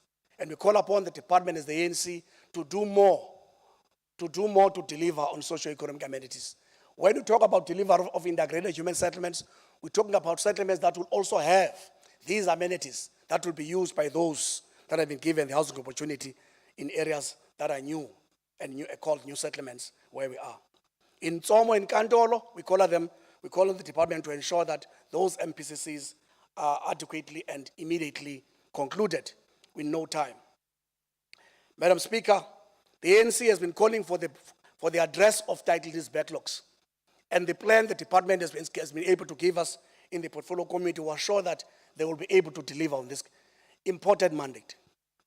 In part, we struggle to own an asset, and we cannot deny the right of our people to own this very important asset called shelter, housing, because they can use it as a collateral to do other things that will be beneficial to their own personal development and growth.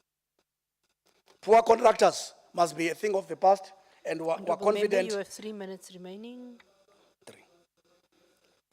And we are confident that with the kind of resolve the team of the MEC and the officials have reported to us as the committee, we are confident that as the ANC that there will be punitive actions, Honorable MEC, that will be taken against contractors who do not perform. Overall, the department must be decisive in taking decisive actions to improve its performance with regards to contracts management, planning, institutional governance. These are areas in our view that they have been showing some steady improvement. They must continue doing so. Honorable Madam Speaker, as I conclude, ANC, with those words, Honorable Madam Speaker, the African National Congress will continue to provide unwavering support to the department to ensure that it fulfills its vision of creating sustainable, integrated human settlement that will guarantee an improved quality of life for all. The ANC hereby supports the table of the annual report and the oversight half-year financial report.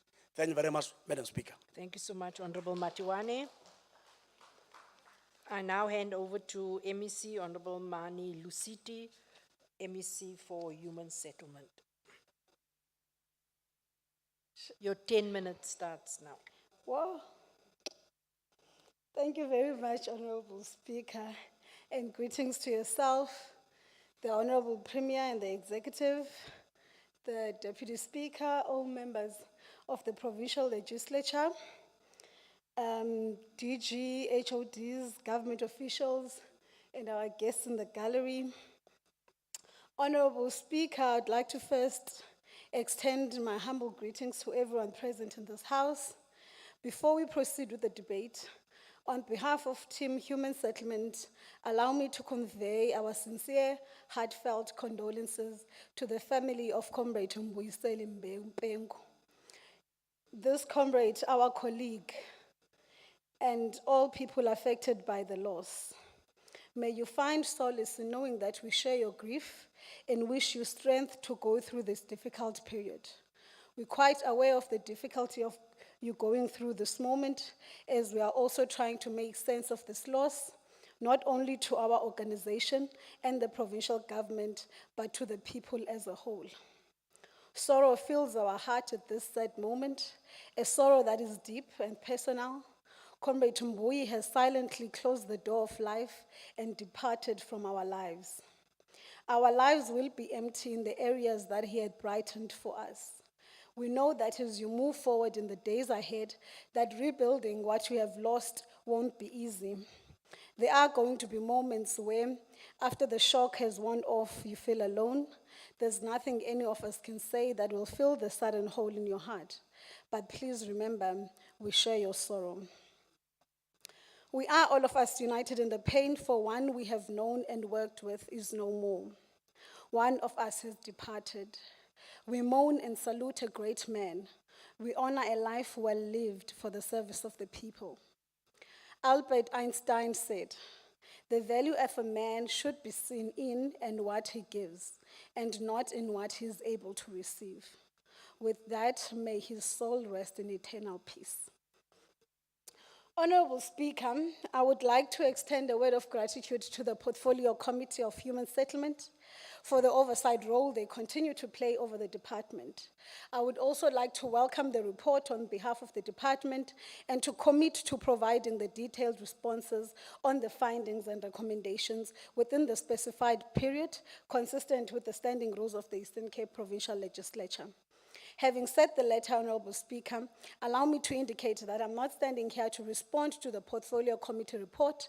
We will do so as I've outlined. I will just remark on few issues as part of welcoming the oversight work by the Portfolio Committee. When we tabled the annual report, we indicated that the period under review has been characterized by various efforts to recover from the global pandemic of COVID-19, which has seriously disrupted the coordination of the work of delivering services to the people. It is important to highlight this point, for as we engage in the efforts to recover what has been lost, we will do so carrying the scars of the difficult period. Dialectically, the new period of recovery will be born out of the old periods of crisis. Therefore, it is inevitable that they'll be carrying features of the old. The latter becomes important to underscore, for we are combining our efforts to develop sustainable human settlements for the people of the province under such realities. We will ensure that we anchor these efforts on articulate, achievable strategic framework, for we appreciate the need to restore the dignity of our people. We undertake our core mandate, which is the delivery of sustainable integrated human settlements, guided by what is entailed in the manifesto of the African National Congress. The people voted for us into power at the strength of our election manifesto. We also take into consideration the National Development Plan and the PDP. This we do with full comprehension of the fact that the establishment of integrated human settlement opportunities is the foremost, amongst other deliverables, this government has committed itself to. During this term of government, and human and financial resources will be mobilized to address the imbalances created by the apartheid separate development agenda. The establishment of the sustainable integrated human settlement requires intergovernmental human settlements approach within the context of DDM in the development planning of all government levels, including provincial government departments and municipalities.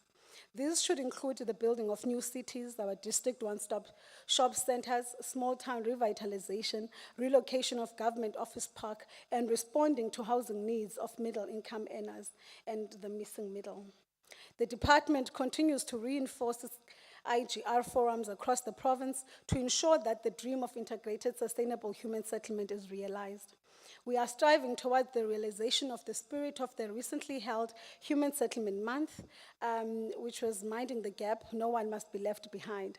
This theme talks to the need for ensuring that no one is left behind in our endeavor to deliver sustainable integrated human settlement as a key tenet of restoration of dignity of our people in general, the African majority in particular. As reported during the tabling, the department has committed to progressively work towards developing a plan towards systematic unblocking the blocked projects. The phenomena of blocked projects, which at times is caused by fictitious tendering, at times the contributor to blocked projects are municipal delays in the provisioning of services, and at times it is sponsored through the community unrest and delays in delivery of decent shelter to the people. As part of setting basics to attend these challenges and many others, I have undertaken an initiative to establish the Integrated Human Settlement 3 minutes MEC, remaining, MMEC Honourable MEC. engagement platform launched in October 2022. Thank you, Speaker. The platform is created as a forum to enhance the strategic dialogue between these two critical spheres of government in ensuring that all projects are delivered timelessly without the necessary hindrances. Honourable Speaker, on the title deeds program, as it remains one of our departmental priorities, we want to highlight, Chair, that the title deeds remain a restorative project that was initiated to deal with the backlog and thus ensuring access to adequate housing and full home ownership. In ensuring the much needed required security of tenure, as pronounced in the 21-22 policy speech, the department has managed to register 1,130 of the 2,000 projected title deeds. But in this financial year, for Q1 and Q2, we have exceeded our planned targets for title deeds, with 711 title deeds completed against the projected 177, in Q2, 949 against the planned target of 489. Also, Honourable Deputy Speaker, I do, in dealing with some of the challenges that both the report and the honourable members that debated here spoke to. As part of the issues identified by the Portfolio Committee, we have addressed the issues of the critical vacant post, with the CFO and the Chief Director Planning expected to resume their duties from the 1st of January 2024. In responding to some of the questions that were raised, Honourable Speaker, as the Department of Human Settlement, we do have the 6 catalytic projects, with 1 being Duncan Village in BCM and the 5 in Nelson Mandela. Also, Deputy Speaker, I would want to, on behalf of the department, welcome the report and the input from the Honourable Matiwane, and it will be considered by the department as we move forward. And indeed, some of the contributions prove to be far-fetched from the reality of our concrete material conditions from our friends from the Western Cape. They are disconnected from our reality of the many years of racial subjudication, which is a major source of the challenges we are now faced with. Thank you very much, Honourable Speaker. Thank you so much, Honourable MEC. You've given us an extra minute. Honourable members, I put the report. Any objections? Thank you. Secretary, will you please read the 4th order of the day? Consideration. Honourable Dr. Bese, can you just wait? Can you just wait, Dr. Bese? Consideration of report of Portfolio Committee on Rural Development and Agrarian Reform on annual and financial oversight reports. Thank you.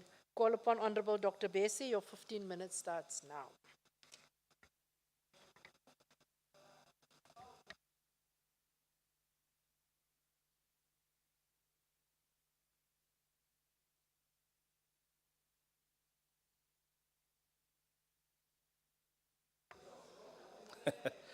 Allow me to extend my greetings to the Honorable Premier in absentia, Deputy Speaker, Deputy Chief Whip of the Majority Party, members of the Executive Council, honorable members of the Provincial Legislature, heads of provincial administration, our guests in the gallery.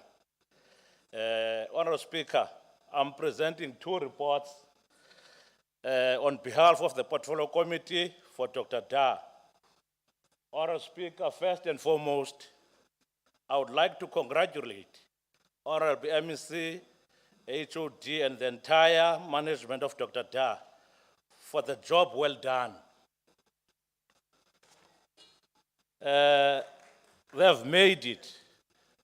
They are one of the champions of the province. They have received a clean audit. Can we give them a word of applause? Amaqobokazana ngalala endleleni azini kunyembelekile. Bawuqhwabi ngabe unomona.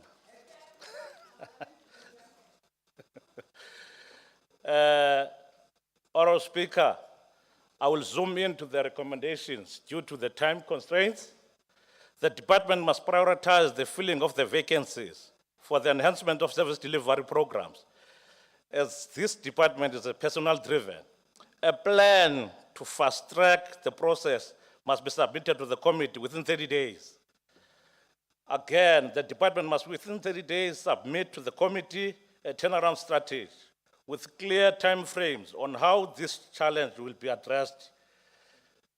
The department must, as a matter of agency, attend to all challenges of the office buildings at Amatole District. A progress report must be submitted to the committee within 30 days. Program 2, Sustainable Resource Management. The department must consider increasing the budget for land care sub-program, as it has a potential of creating job opportunities and to prevent soil degradation. The department must improve on its target settings and be considerate of the risks posed by the changing climate conditions. The department must within 30 days submit to the committee a clear on how correlation between planning, budgeting, and performance will be improved. The department must fast track the completion of these infrastructure projects and always ensure that there is proper screening and monitoring of the contractor capability, and a turnaround plan for the incomplete projects must be submitted to the committee within 30 days. Program 3, Farmer Support and Development. Recommendation number 1. The department must within 30 days submit to the committee a clear plan on how the setting of targets, performance, and expenditure pattern will be improved. The department must within 30 days submit to the committee an action plan to address this challenge. Impact analysis is recommended. Again, the department must within 30 days submit to the committee a turnaround plan for the uncompleted projects. Program 4, Veterinary Services. The department must within 30 days submit to the committee a plan on how the animal disease surveillance will be strengthened. Program 5, Technology Research and Development Services. Recommendations. The department must prioritize the revamping and upgrading of these research stations. The department must demonstrate commitment and dedication to support this critical technical service by allocating adequate funding, proper budget in Program 5. Program 6, Agricultural Economics. Recommendations. The department is commended for such initiative. However, these partnerships must be closely monitored to ensure that they are always viable. Program 7, structured agriculture training.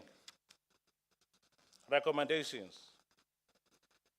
The department must play a leading role in lobbying for the establishment of veterinary school at the University of Fort Hare. A progress report must be submitted to the committee within 30 days.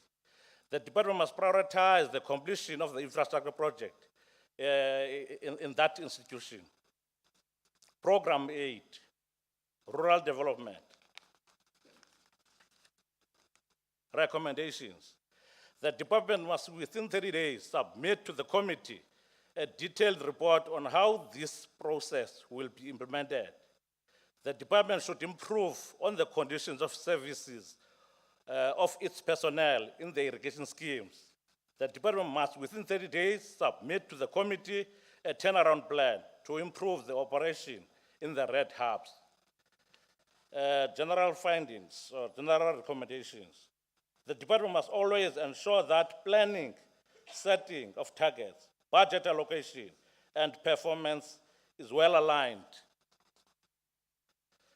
The department must strengthen quality assurance on the documents to avoid unnecessary mistakes as they have potential of misleading the committee. The department must take seriously and implement the House resolutions in order to improve the audit outcomes. The department is commended for the sterling work. However, plans to eliminate the immaterial findings should be in place to avoid regression.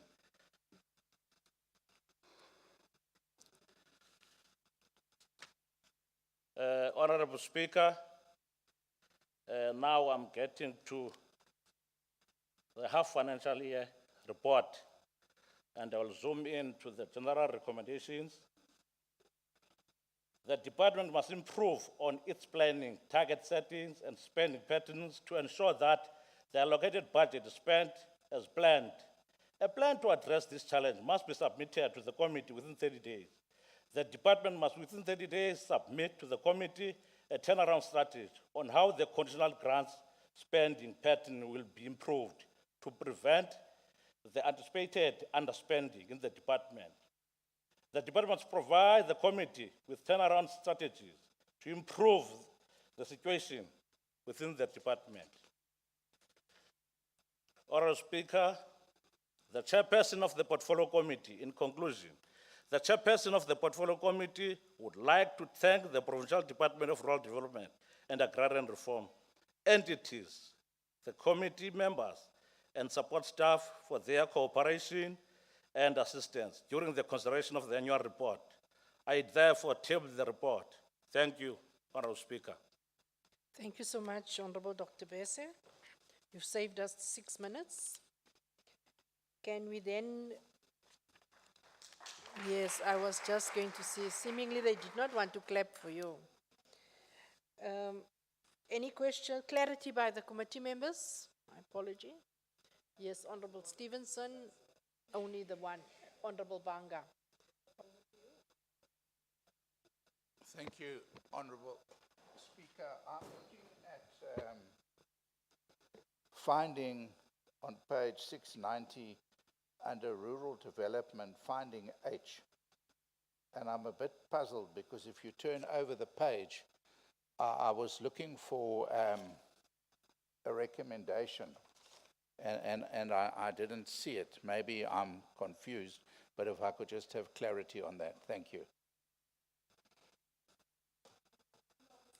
Honorable members, did you get the page? Let's allow Honorable Banga to also pose the question. The committee on programs and also of the department in as far as understanding is concerned. There is no clear alignment with what the Department of Rural Development with the Department of Education in as far as agricultural schools. And we do not see the impact of this department in the schools. There's a school, beautiful school here at Fort Hare, opposite Fort Hare, and the school where Mandela went to study. But both those schools, we don't see the actual support that comes from the department to make sure that we build these agricultural schools. And part of your problems here is that your department is not spending. How do you align the work of the Department of Education and the Department of Agriculture? Because your officials were nowhere to be found when we were visiting this school. Over to you, honorable members. Honorable Speaker, thank you very much. Honorable Anga, you raised a very important question. Unfortunately, that is why there is a coordinating department which we call ODP to look into whether things are going right in education, whether things are right in Dr. Daily. It's not our responsibility. We will only pinpoint there is something. Thank you very much. Honorable members, the issue of the discrepancy on the pages alluded to.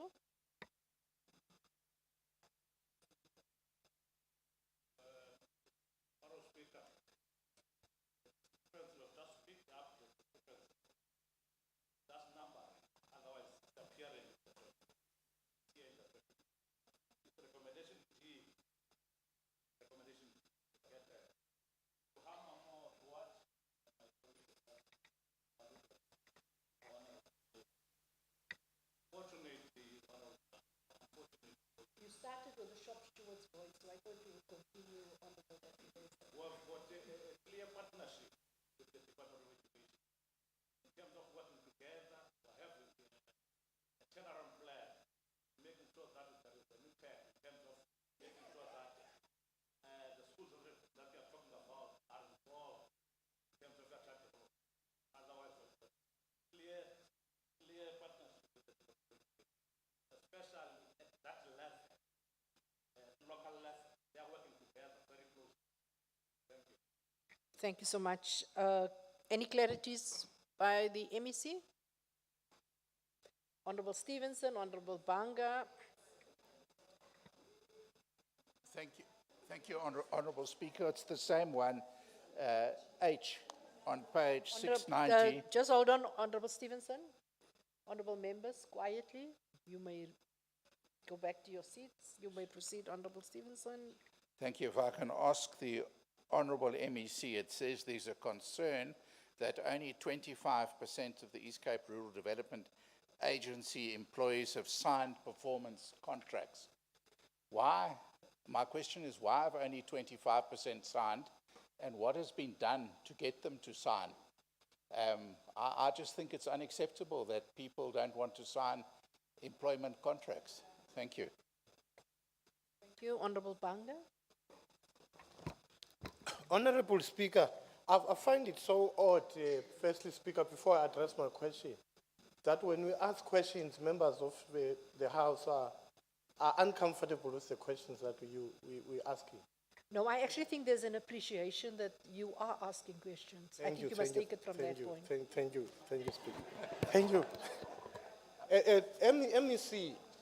MEC, the Premier, in each and every statement, prides himself with the fact that Eastern Cape have an arable land, meaning a land that we can use for agriculture.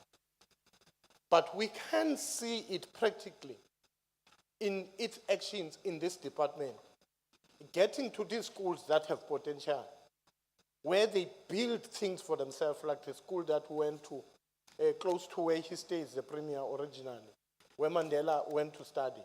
And just here in Fort Hare, the infrastructure that was built by foreign investment, our children and the performance of our children, they can't even extend their farm. But it's working.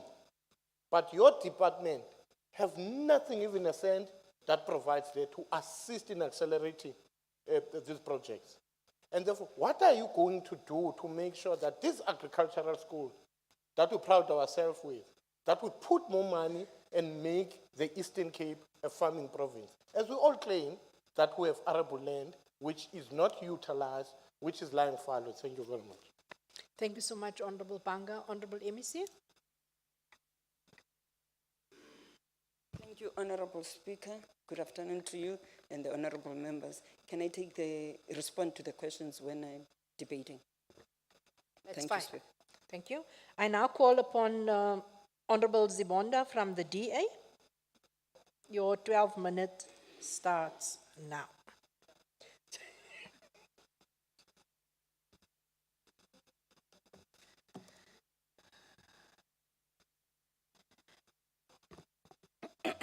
Thank you, Honorable Speaker. Good evening to the Speaker, the members, and the members of the gallery, and the members of the staff. Honorable Speaker, the Eastern Cape, and specifically the western half of the province, is still facing severe water shortages. This has had a crippling impact on agriculture in the province and is also posing a significant risk to residents as well. With many taps running dry, Nelson Mandela Bay is of great concern as the metro faces the challenge of ensuring funds to upgrade its existing water infrastructure to mitigate the loss of supply when dams run dry. The Kocha Dam is the biggest storage dam in the region and is one of the dams providing Nelson Mandela Bay with water. This dam is currently at a low capacity as well, and also supplies Kocha municipality and farmers in the Gamtos Valley with water. As from July 2020, the water allocations to both Kocha municipality and the Gamtos River Valley farmers have been severely restricted by the Department of Water Affairs. Across the province, farmers in smaller towns such as Willomo, Statlerville, Aberdeen have been on their knees and have received little to no assistance from the Eastern Cape government. If this neglect continues, the province faces a threat to food security. Honorable Speaker, the Premier acknowledged in 2019 already that, I quote, the devastating drought which affected the country and retarded our agricultural, the devastating drought affected the country and retarded our agricultural yields, and close quote. Yet, Dr. Da continues to underspend its budget on farmer support. The Agricultural and Rural Development Research Institute at the University of Fort Hare stated that despite significant increases in expenditure on support to small-scale farmers, too few people benefit from these interventions. Most smallholders are below the poverty line. Many subsistence farmers are still food insecure, and vast stretches of arable land in the former homelands in the Eastern Cape remained underutilized. The department sets very low targets for disaster risk campaigns. This signals the department's lack of appreciation of the fact that this province is experiencing a number of disasters, namely drought, floods, hailstorms, etc. The department must realize that we are a province prone to disasters and must plan accordingly. The lack of visibility of veterinary services of the department and the understaffing poses a risk for farmers, and we call upon Dr. Da to move with speed in filling vacant posts in this section and speed up the establishment of the vet school in Fort Hare. This will increase opportunities and improve animal health in the province. The outbreaks of locusts in the province continue to expose the lack of disaster management by the department, and it is not taken care of. And if it is not taken care of, we face massive knock on food security challenge in the province. The under-expenditure on conditional grants is glaring and a cause for concern. When looking at the half-year financials of the department, in total, expenditure recorded was 18.2% of annual conditional grants budget. It is noticeable that the expenditure for CASP grant is lowest at 16.4% of its annual allocation. Ilima Litsima grant spent 21.2% of its budget at mid-year. The department must take steps to curb any potential under-expenditure by the end of the financial year. Honorable Speaker, the incapacity of contractors seems to hold the entire province to ransom. This phenomenon seems to be common across all provincial departments.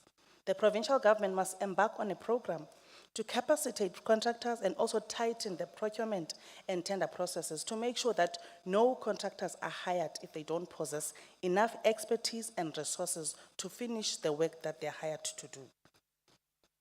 Honorable Speaker, ECRDA continues to account for a lot of failures of the department.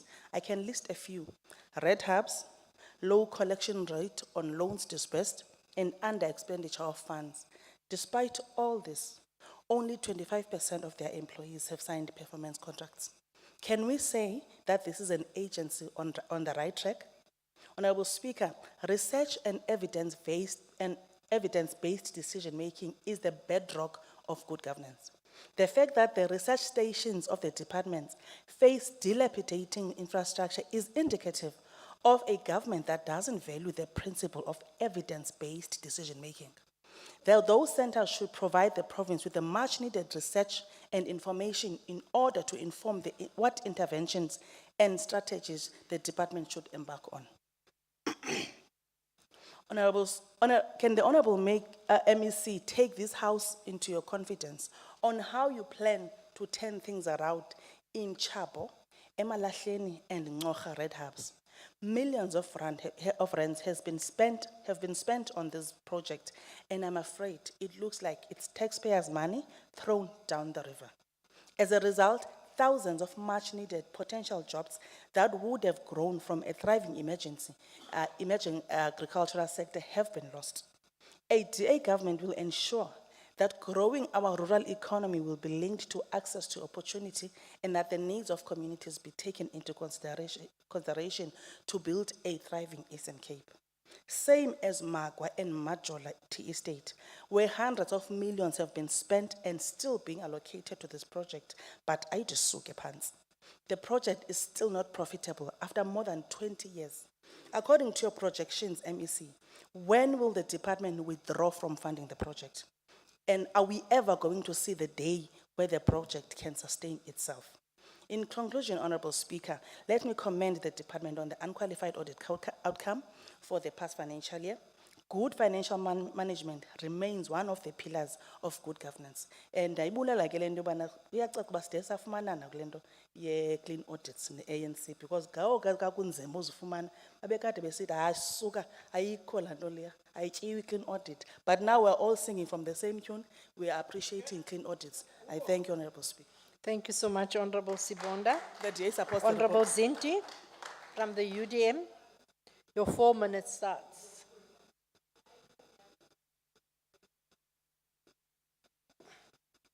Over to you, Honorable Zinti. Thank you, Honorable Speaker. Perpetual vacant positions should never be accepted as the norm because it results in the performance benchmark being permanently lowered. Burning out existing staff affects service delivery. Increase in bed hires due to rushing to fill empty desks that results in officials that are incompetent. The unemployment rate is high in the Eastern Cape, while most of the department in the province have vacant posts that needs to be filled.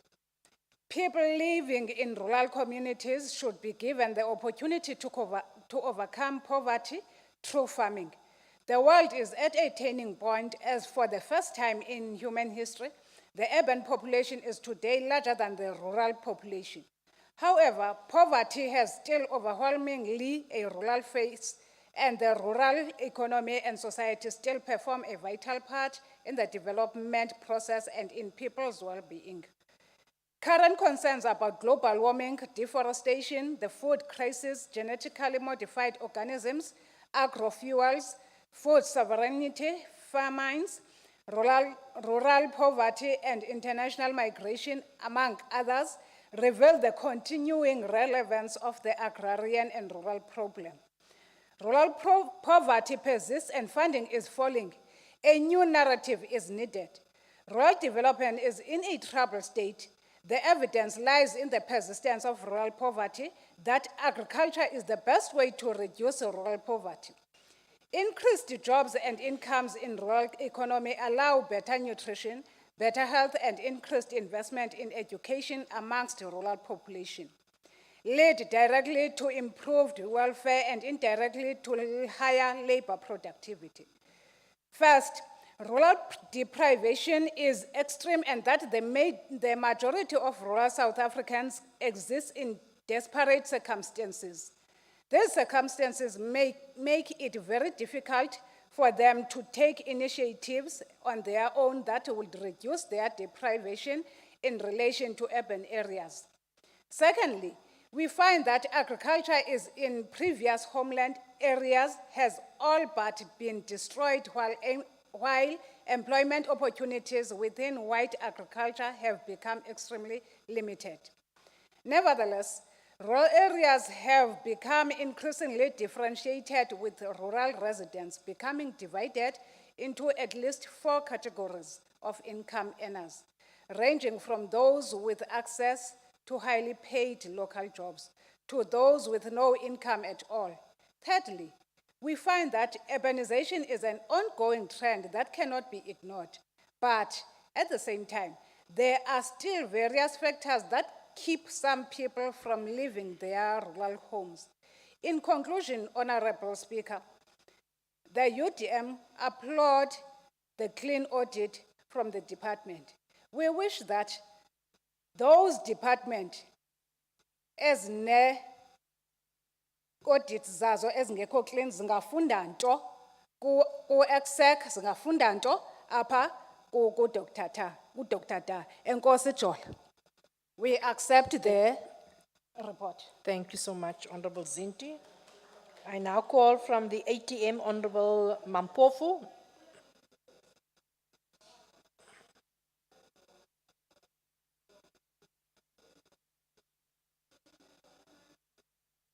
Your 3 minutes starts now. Thank you very much, Madam Speaker, for allowing me the opportunity to speak on behalf of ATM. Greetings to everyone here present today, to all the members of this August House. I'm very much pleased to be part of this today. You know, the reason why I've noticed that there's something lacking that we need to share. I'm going to take these 3 minutes, Honorable Speaker, that you've given me just to share with this. The only problem that I think we are facing here, that we might end up pointing fingers at one another, is because we lose focus on the goal that we want. We focus only on what we meet on our way to our goals. That's what I've noticed as I've been part of these oversights. It is very pleasing to be part of this oversight. When one was commenting here that there is nothing that is done to integrate agriculture and education, I don't agree with him. You know the reason why I say I don't agree? I've been there. The only thing that we can say, all these hassles that we are facing come from something that we don't see.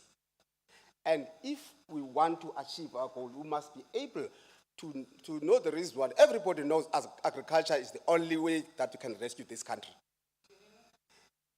It is only. Because it is a commodity that can never perish. But our minds, it has been taken out of our minds and out of our children's minds. That's why we've got crime. So we need to sit down, not use this as a fighting platform, and devise means to restore what was taken from us. Our forefathers knew this, that there were no schools. There were no schools, but they knew that when you go to the fields, that's where the living is. So what I'm trying to say here, we can talk whatever we feel like talking, but those things won't help until we are honest to ourselves as South Africans and say we are missing this here and there, and don't make it a fighting. Honourable members, let the member speak. We as African Transformation Movement is our goal. We are here for peace. Because if there is no peace, you can build the economy, but that economy won't sustain. Because there will be infights. We need to be honest about this issue.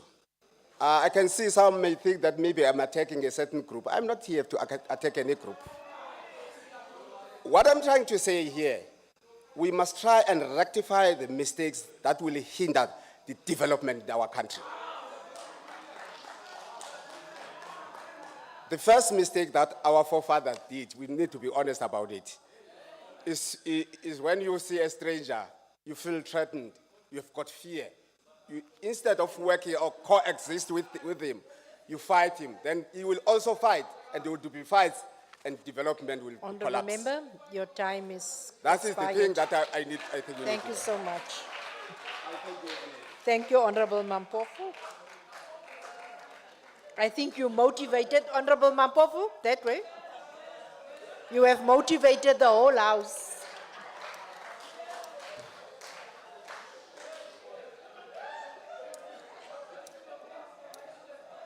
Honorable members, you can quiet down. We are calling from the ANC, Honorable Komonye. Your 18 minutes starts now, Honorable Member. Thank you very much, Honorable Speaker. Honorable Speaker, the members of the Executive Council, amalungu eParlamente, akhoyo apha, kokhokhelwa nguSekela Mpexesho Intloko, iindwendwe zethu ezibekekileyo, amagosa karhulumente, andiwaboni ngawo kwaDr. Da. Oh, bendilindele u-HOD uxolweni. Nazo zonke iindwendwe zethu ezibekekileyo ezisegalari, nalaa mntwana uyimenti, uPhaphezulu. Bhotani nonke ngale emva kwemini. It is a singular honor for me to afford this opportunity. Mhlawumbi ngaphambi kokuba ndikhumshe, Honorable Speaker, I feel a bit generous today and would want to spare 3 minutes of my time and afford an opportunity to Honorable Mampofu to come back to the podium and finish what he started.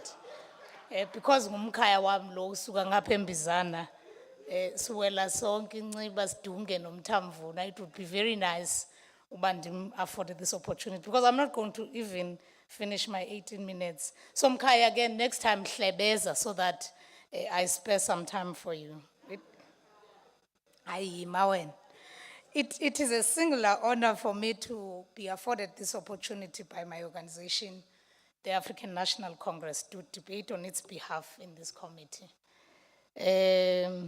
Members of the House would know that our province has a comparative advantage with respect to land availability, and not just land, but fertile land and great weather for agriculture and a great potential for agro-processing.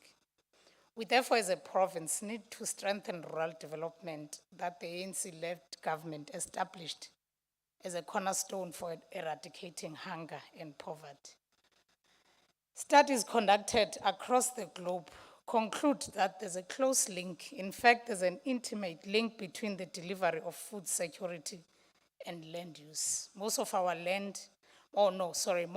food is grown on the land. This reminds me, Honorable Deputy Speaker, that one of the most topical issues as leaders across political parties in this country are confronted with is the ownership of land. I know that the debate on land ownership is very emotive. Allow me, therefore, Honorable Speaker, to touch a nerve without any malice, with an intent really to strike a debate amongst the honorable members entrusted with the responsibility of changing the lives of the people of this province. It is a recorded fact that colonialists, yabona ke mna ke Honorable Mampofu, andizobacenga ndithi zindwendwe, ndizawuyithetha injalo. It is a recorded fact that colonialists were a strong enemy that aimed directly for usurpation of natural resources and cattle on which the people of this province depended on for their livelihoods. Izivubeko ke zelo xesha sisaphila nazo namhlanje. The Land Act of 1913 usasibonisa ukuba predominantly umhlaba usesesandleni zabantu abamhlophe abambalwa. Dr. A.B. Xuma, uyayiphikisa le nto ndiyithethayo, Honorable Zinto? Okay, then mhlambi you must listen. Dr. A.B. Xuma, addressing a Congress in 1941, said, and I quote, "The fundamental basis of all wealth and power is the ownership and acquisition of freehold title to land. From land, we derive our existence. We derive our wealth in minerals, food, and other essentials. On land, we build our homes. Without land, we therefore cannot exist." Close quote. The above passage by Dr. Kluma is still relevant and enjoins all of us to ensure that as current leadership, we do not fail our people in the struggle for appropriation of land without compensation, not only for food security, but for the wealth of our people. The African National Congress in its Freedom Charter is very clear on the expropriation of land. It adopted expropriation of land without compensation as a policy in 2017 to address racially skewed ownership patterns dating back to colonialism and white minority rule.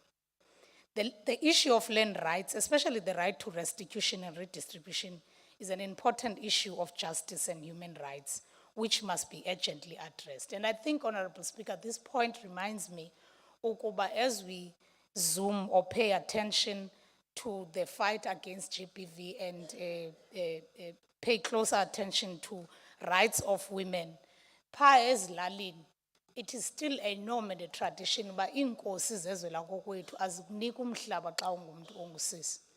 Recently, on my birthday, I decided to roll myself goyofuna inxiwa kwenye ilali. And I was told I will not be attended to because ndingumuntu ongusisi. And therefore I needed to bring along my cousin for the discussion to start. Safe to say, I only got a piece of land, a very big one, close to the sea, only because I brought my cousin brother.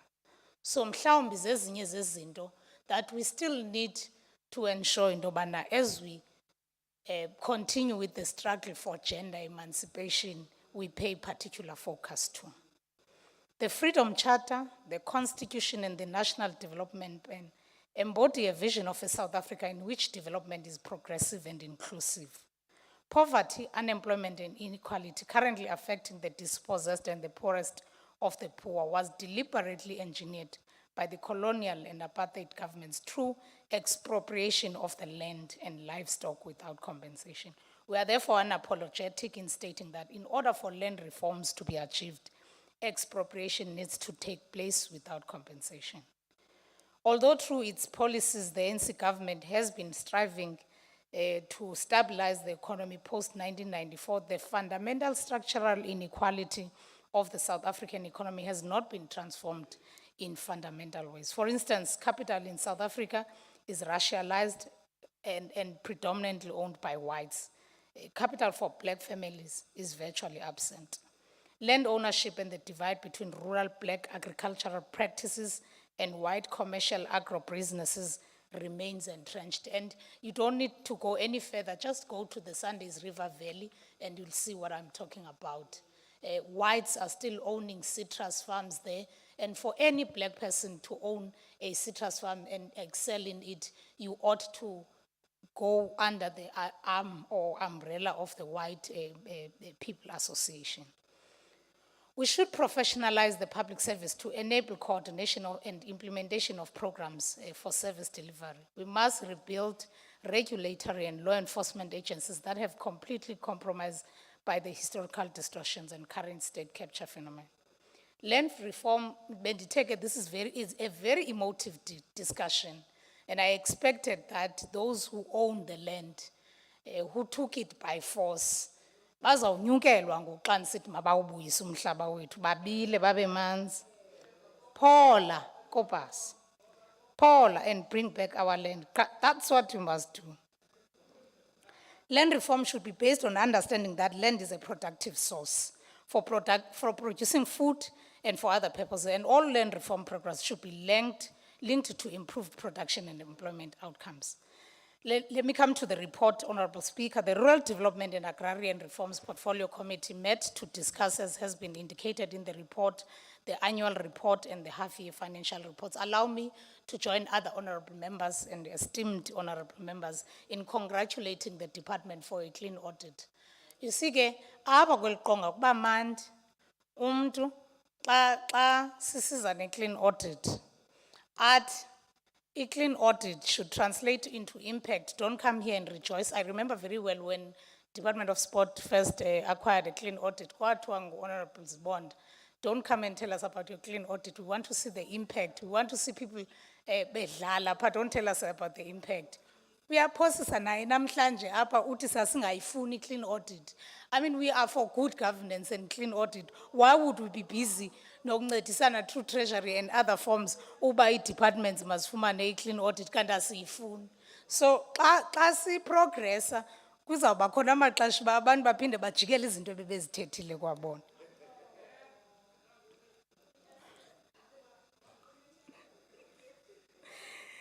So the department has 7 programs, Honorable Speaker, and I will focus on just